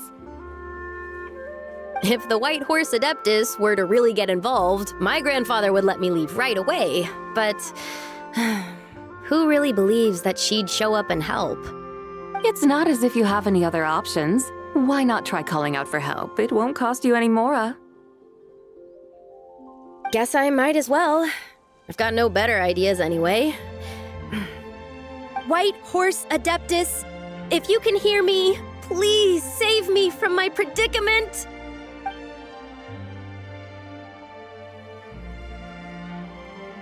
Ugh. Nothing happened, as expected. Perhaps the White Horse Adeptus has already heard your prayer. Why not come back here tomorrow and take a look?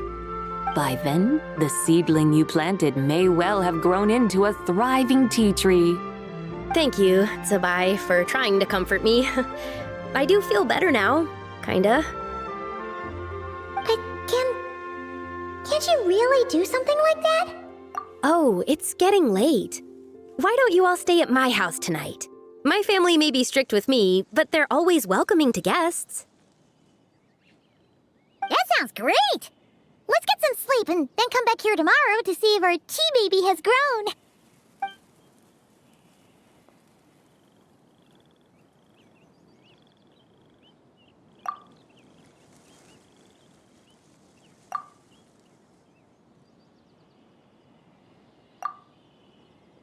Oh, the tea tree!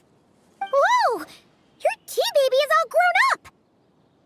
Indeed, it has grown into a mature tea tree that can stand tall in the face of wind and rain. How is this possible? It must be the work of the White Horse Adeptus. Her prayer must have moved her. Are you sure? Perhaps she heard your prayer and chose to answer the call. She once saved my great-great-great-great-great-grandmother. This time, she saved me. That's incredible! Your family must be blessed by the White Horse Adeptus. I guess so. I need to tell everyone the news right away. They'd better. Since this is the will of the White Horse Adeptus, I don't see how they could object. Go, and if you run into any more trouble, call out to the White Horse Adeptus just like yesterday. Thank you so much. Paimon really thought you were going to use Adeptal energy to make the tea baby grow, Zabai. When an Adeptus exerts effort, consuming their energy, is that not using Adeptal energy?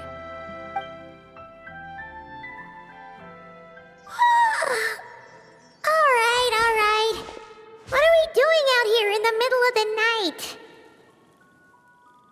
We're here to help Lu Xiangxiang fulfill her wish, of course. Can you really make the tea baby grow? It won't be easy, but there are ways.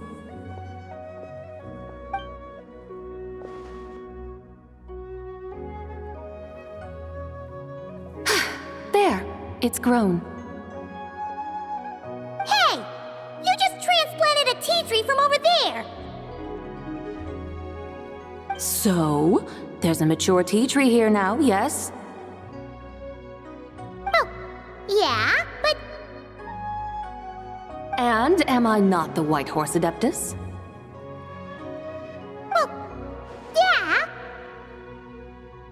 Is this tea tree then not a manifestation of the White Horse Adeptus's will? You're not wrong. Then again, there's something not quite right about this. Maybe this will become another mystical Adepti tale recorded in their family history. That would be marvelous. Paimon thinks so too. Hey, Traveler! Sabai seems to be doing much better now, don't you think? Oh! Paimon bets that's why Zhongli chose to send her on this errand. That's a great idea! We've already shown her Liyue Harbor, Yuan Wharf, and Xiaoying Village. How about we head to Qingce Village next? Qingce. That name sounds familiar. The scenery there is really beautiful. Pretty, too. It's the perfect sightseeing spot. How about we show you around? I must say, I have been mightily impressed by the mountains and waters of Liyue. Please lead the way, my dutiful guides. All right, let's go!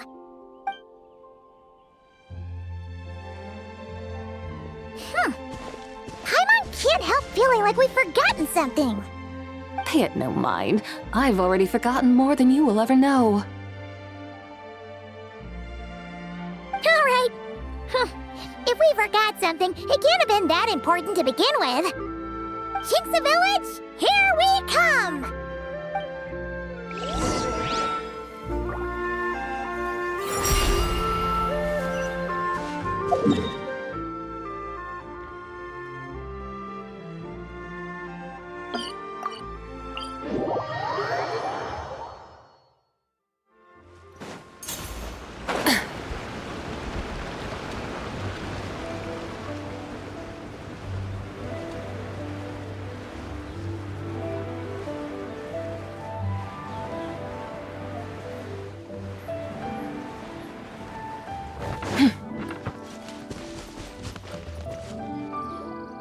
We should plant cucumbers.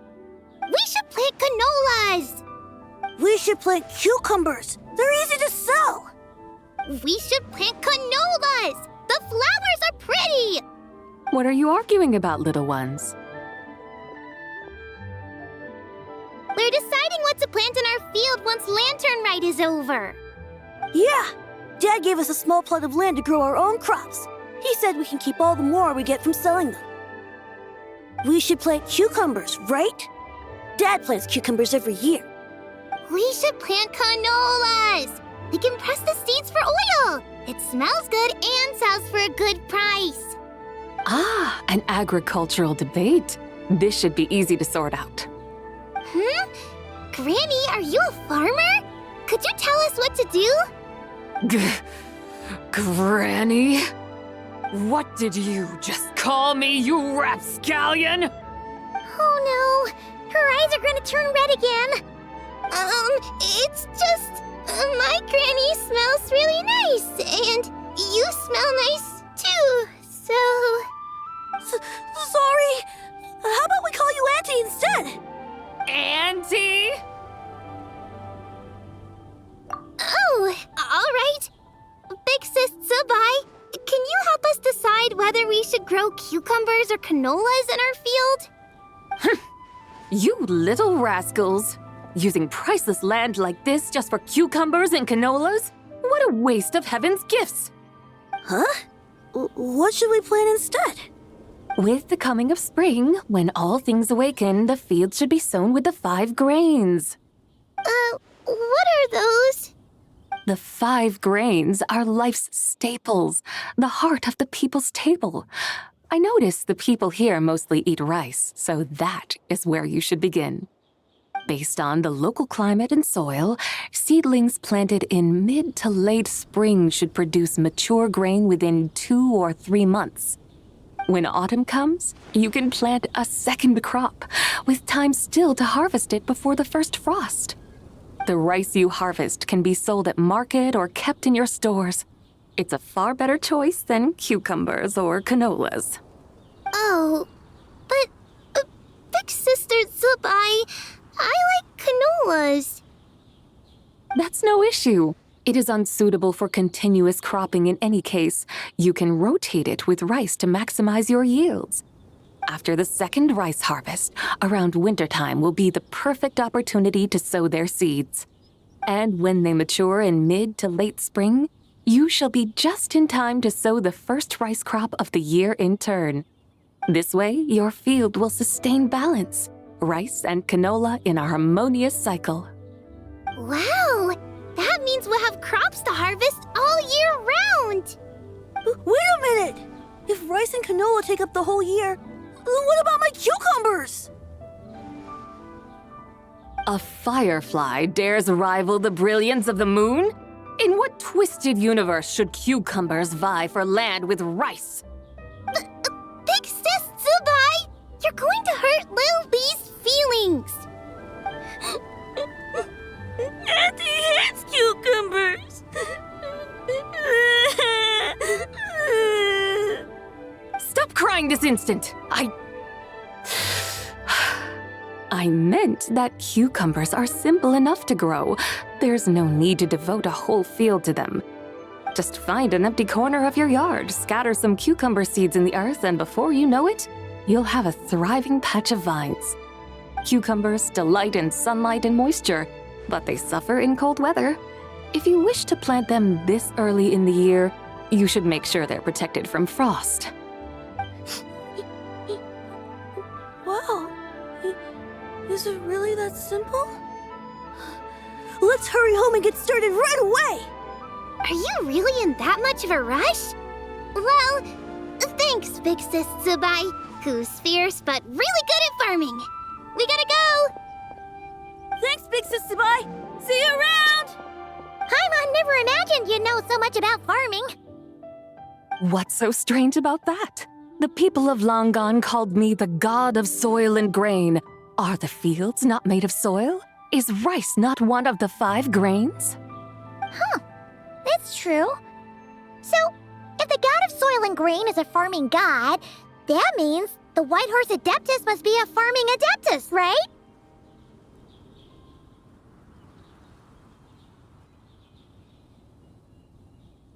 Of course, the god of farming is down to earth.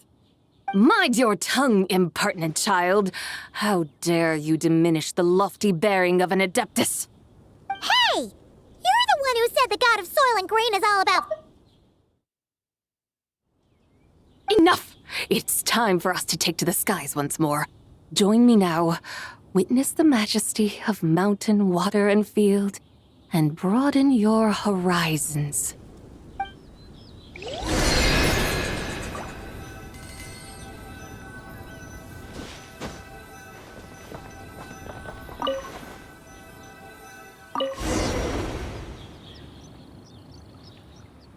Wow! The terraces look so pretty from up here. The mountains tower like pagodas, the hills coiling at their feet like shells. Layers built upon layers, rising and falling in harmony. A truly unique and mesmerizing sight. Thinking about it, you have a special connection to this place, you know. A special connection? Yeah! There's a local legend about a white horse leaping from a pure spring to follow Rex Lapis into battle. Don't you remember? You must have been living in seclusion around here. That does sound somewhat familiar. Oh, and if we keep going up this way, we'll reach a super duper spooky spot. You might have a connection to that place too. There's an ancient array that seals away the remains of a fallen god.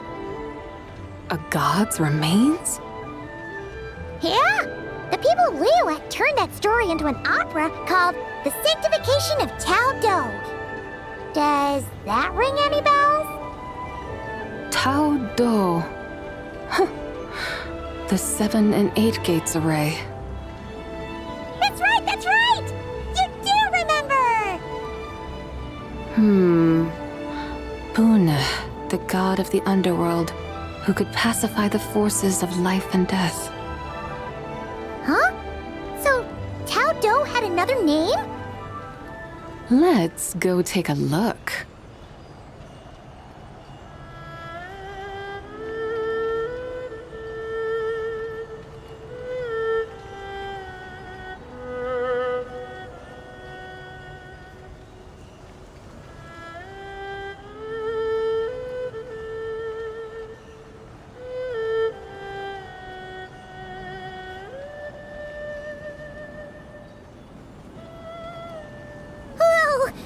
we've arrived at Wulwang Hill. The atmosphere just turned spooky. I can't help but feel there's something strange about this friend you haven't seen in ages. Huh? Paimon thought she heard someone's voice. Let's head down and check it out.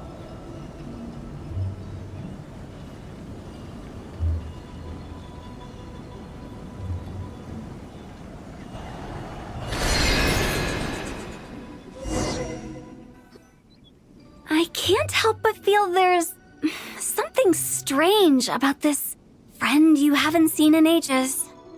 Strange? Whatever do you mean? Her strangeness defies description. This Miss Zabai is a full-blown enigma, don't you think? I'm afraid I have no idea what you're talking about. Aren't you worried about sending her all the way to Yilong Wharf on her own to buy tea? What if she gets lost? Where there are people, there are paths.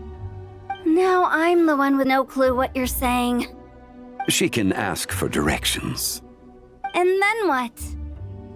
She will meet strangers in unfamiliar lands, build friendships, part ways. Hers will be a long journey indeed.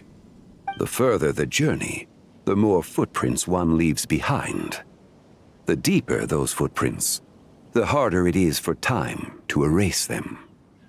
Ah, so you want her to make new friends? I see.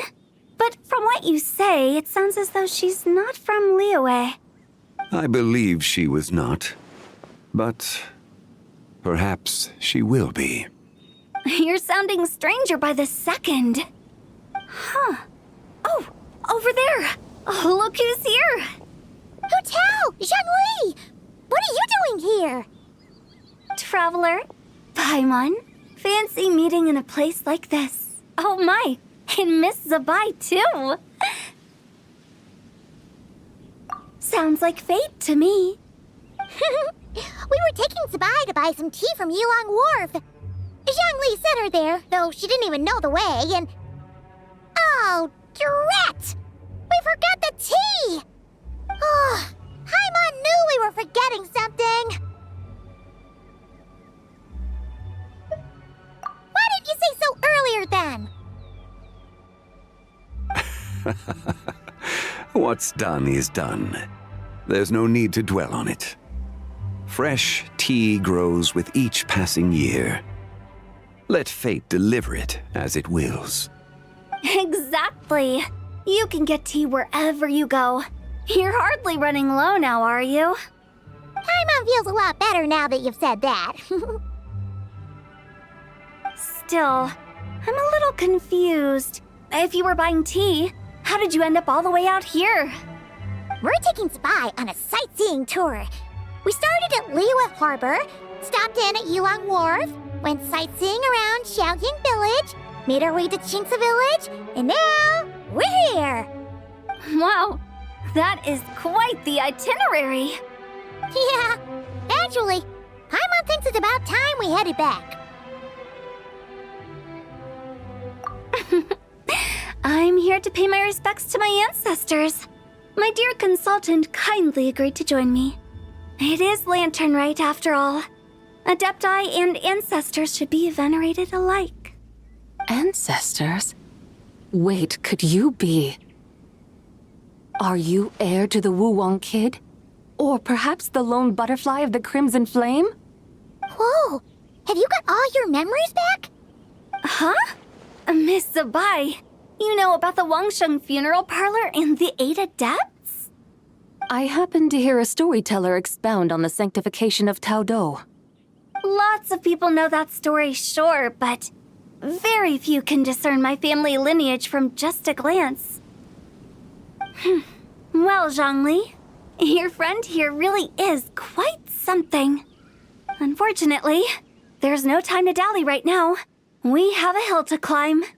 Perhaps once today is done, we can find time to chat over tea, recite poetry, and admire the moon? That would be wonderful, Director Hu. Oh, and before we go, You've been traipsing around all day. I suggest you stop off at the Wangshu Inn on your way back for a good night's rest. Wouldn't do to exhaust yourselves,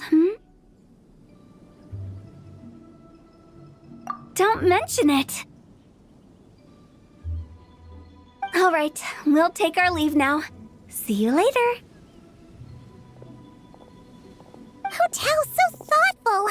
Why don't we follow her advice and stay at the Wangshu Inn tonight?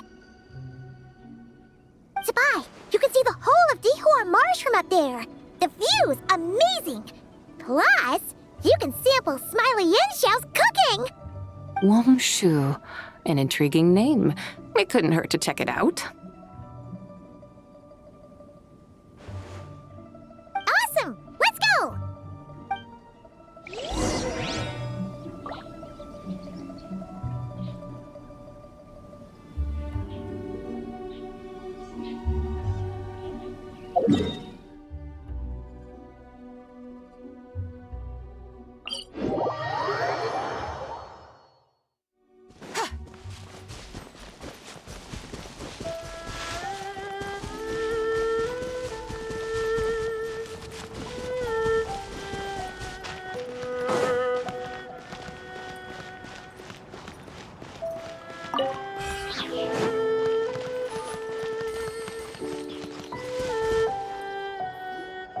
Is that towering structure Wangshu Inn?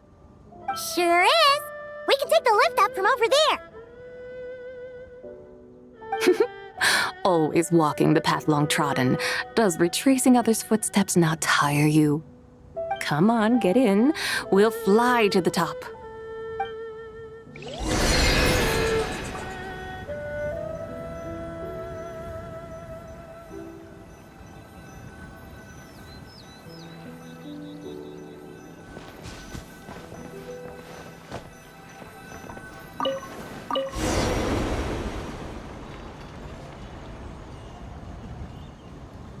Are we really going to fly up to Wangshu Inn? Isn't that a bit showy? All the guests are going to see us. Is that a bad thing? To be able to witness an Adeptus. This will surely add to the inn's appeal, not to mention the room prices. The owner will thank us. You seem to really like showing off your powers.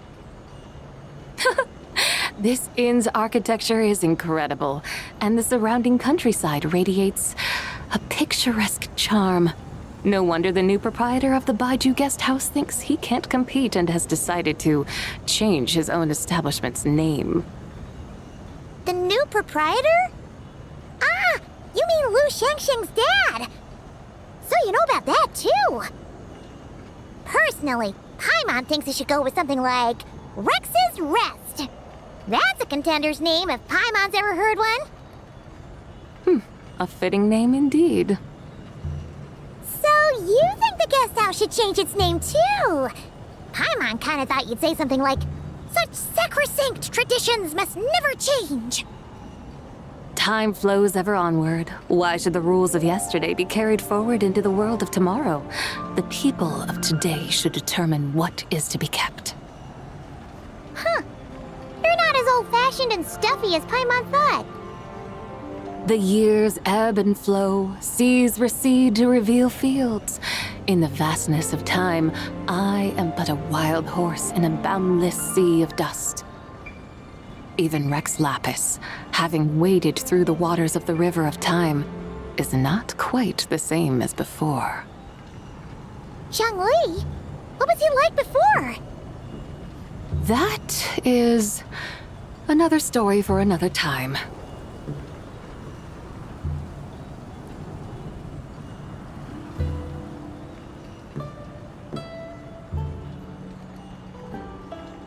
We have arrived.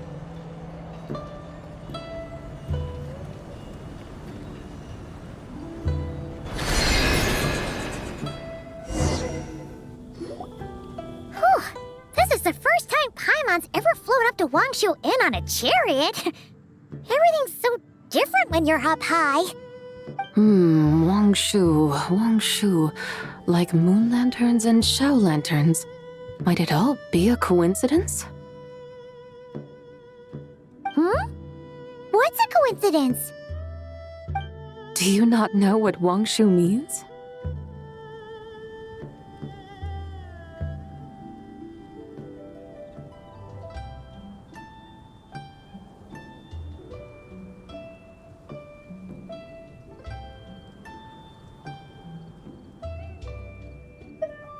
Not bad. You're clearly much sharper than your diminutive companion. Wangshu can refer to the moon, but its original meaning is actually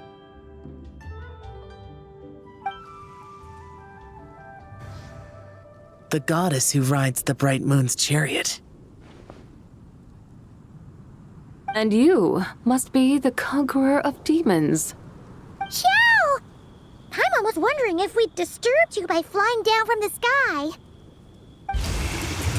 Not at all. I sensed an unusual presence long before you arrived, though I didn't expect it to be you in a flying chariot. Ah, a witness at last. I was starting to think we should fly a bit lower. It would be awfully dull if no one ends up marveling at my lofty bearing. No need. This is already showy enough. I'm not one to do good from the shadows, as Rex Lapis is wont to do. Then you must be...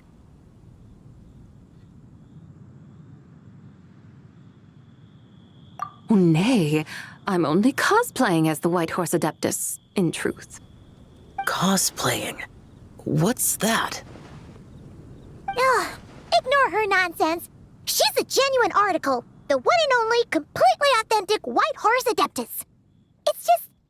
Xiao, did Zhongli say anything about her being a teensy bit... not quite right? Mental instability, perhaps? Did Zhongli tell you that? No, this is my own speculation. Well, you pretty much hit the nail on the head. It's like her brain's filled with a bunch of slimes right now. All gloopy and messy. There's a hot-tempered pyro slime, a math-obsessed hydro slime, and a mischievous little animo slime. But don't tell her Paimon said that, or she'll come and tell us all off. You white-haired rascal! Do you think I can't hear you? Uh-oh! We're in for it now! White Horse Adeptus. You must be weary from your journey. Why not take a rest? Oh, yes! You must be hungry, right, Sabai? How about we get some food? The chef here is incredible!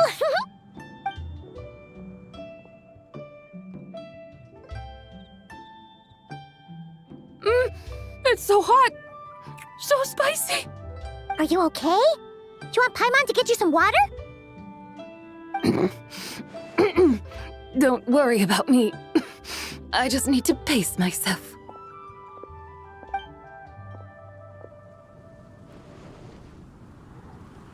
So, regarding your friend and her condition, does even the Lord of Geo have no solution?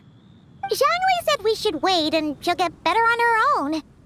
But who knows how long that's gonna take.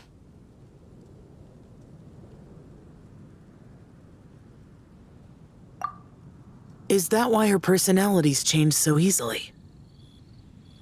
Paimon thinks that has something to do with her 3 deadly selves. Zhongli told us that the deadly selves are impure, affecting living things that get too close. The White Horse Adeptus's remnant spirit was attached to the deadly selves for a long time.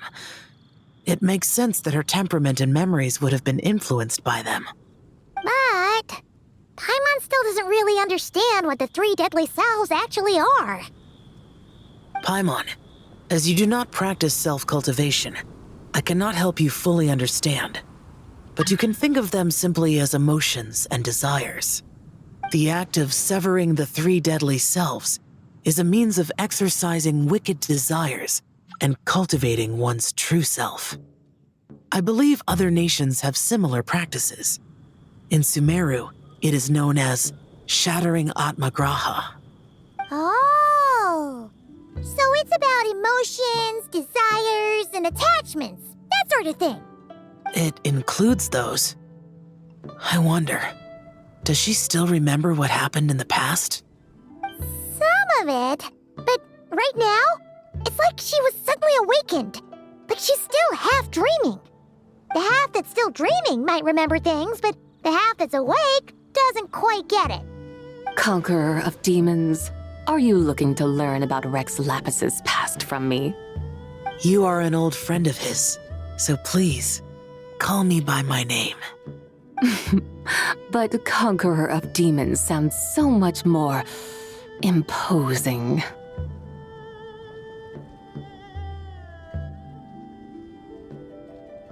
In days of yore, he was the Lord of Geo, Heaven's Star.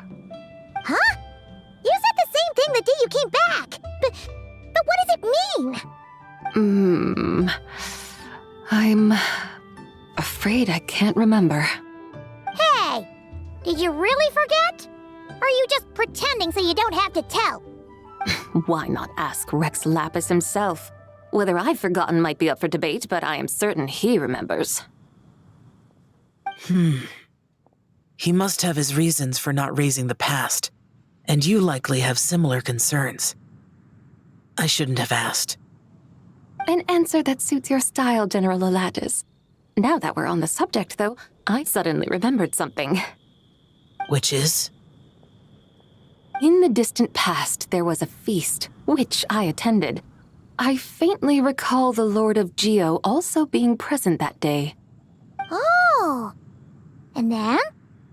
What happened? Among the dishes served, there was one that could be found in every household throughout Langan at the start of spring, a dish called Flavor of Spring. I suddenly remembered the recipe for this dish. Is that it?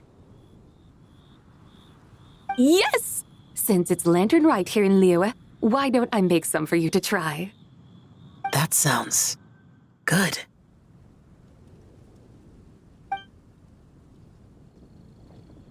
Wow! It might not have been the story Paimon was hoping for, but this looks delicious! The spring breeze stirs. Now is the perfect time to savor this dish.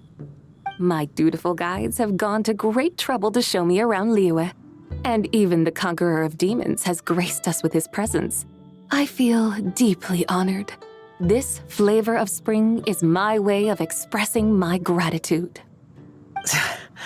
There's no need for such grand words.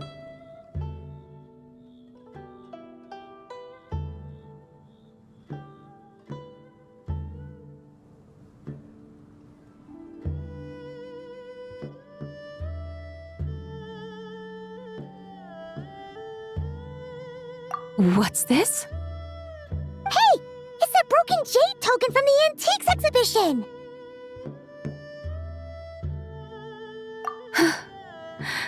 Indeed. This was once an adeptal treasure of mine. I'm amazed it ended up in your hands. Alas, it serves little purpose now in its fractured state. Please, keep it as a memento. Oh, that's a shame. Can't we fix it? This is the way of the world. Once jade is broken, it can never be made whole. Then, what about forging a new one? That is a good point. That it has ended up in your hands must be a message from fate. I could try to craft it into a little trinket for you.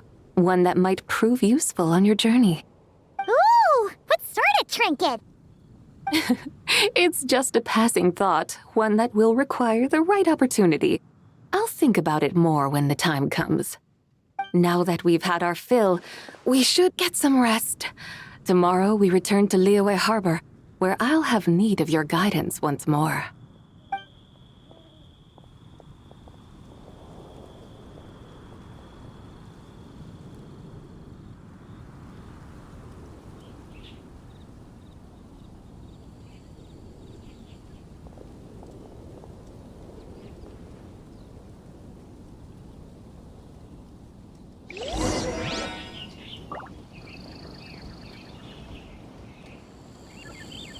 Howdy. Please, go straight on.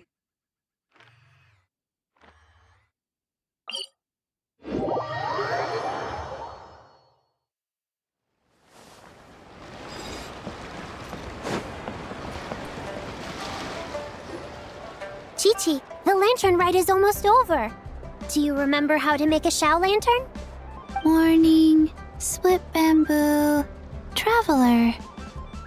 And get silk, make Paimon. You've got it all mixed up again. They're here again. Yow! Looking good in that new outfit, huh? Hey, it's Paimon! Dr. Baiju gave this to me as a gift. How does it suit me? Thank you. Wow! What happened for Baiju to suddenly give you a brand new outfit, Yao Yao? Dr. Baiju is thanking Yao Yao for teaching me to make Xiao lanterns. Chi-Chi and I were just playing together. Dr. Baiju's too kind. Oh, yeah, take a look at this. Dr. Baiju gave me these clothes, but it was Chi-Chi who wove this little basket. Wow, it's beautiful. When did you become so good with your hands, Chi-Chi? I learned to make Xiao lanterns, thanks to Yao Yao.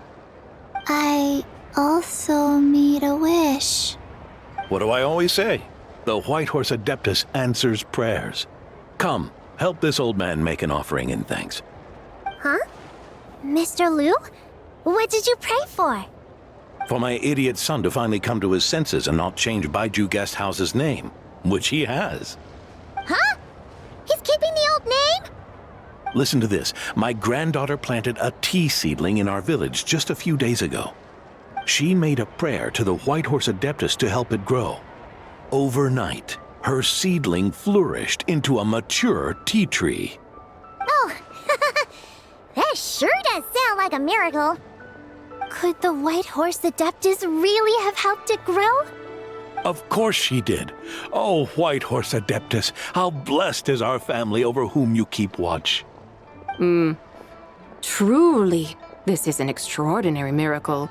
You must record it in your family history without delay. Of course. Huh? Is that you, Miss Zibai? Indeed. I have a long-term booking at your guest house. Yes, I recall. Mr. Zhongli said to charge your expenses to the Wangsheng funeral parlor, if I remember correctly. That Zhongli. Always making trouble for poor Hu Tao. I noticed when you were here last that you bear a striking resemblance to the pictures of the White Horse Adeptus in my family history. You both have golden eyes. Perhaps fate has had a hand in our meeting. And a glad meeting it is, Miss Zabai. Now why don't I gift you some tea from my garden to celebrate this encounter? We grow Sunglaw tea there, and it has quite the reputation throughout Yilong Wharf. I hope you will accept it. Oh! Sunglaw, buy 10 boxes, get half off teas, back on the menu. Buy 10 boxes, get half off? Don't be silly. This is a gift. It's free. Woohoo! Nice! Thank you so much, Boss Liu.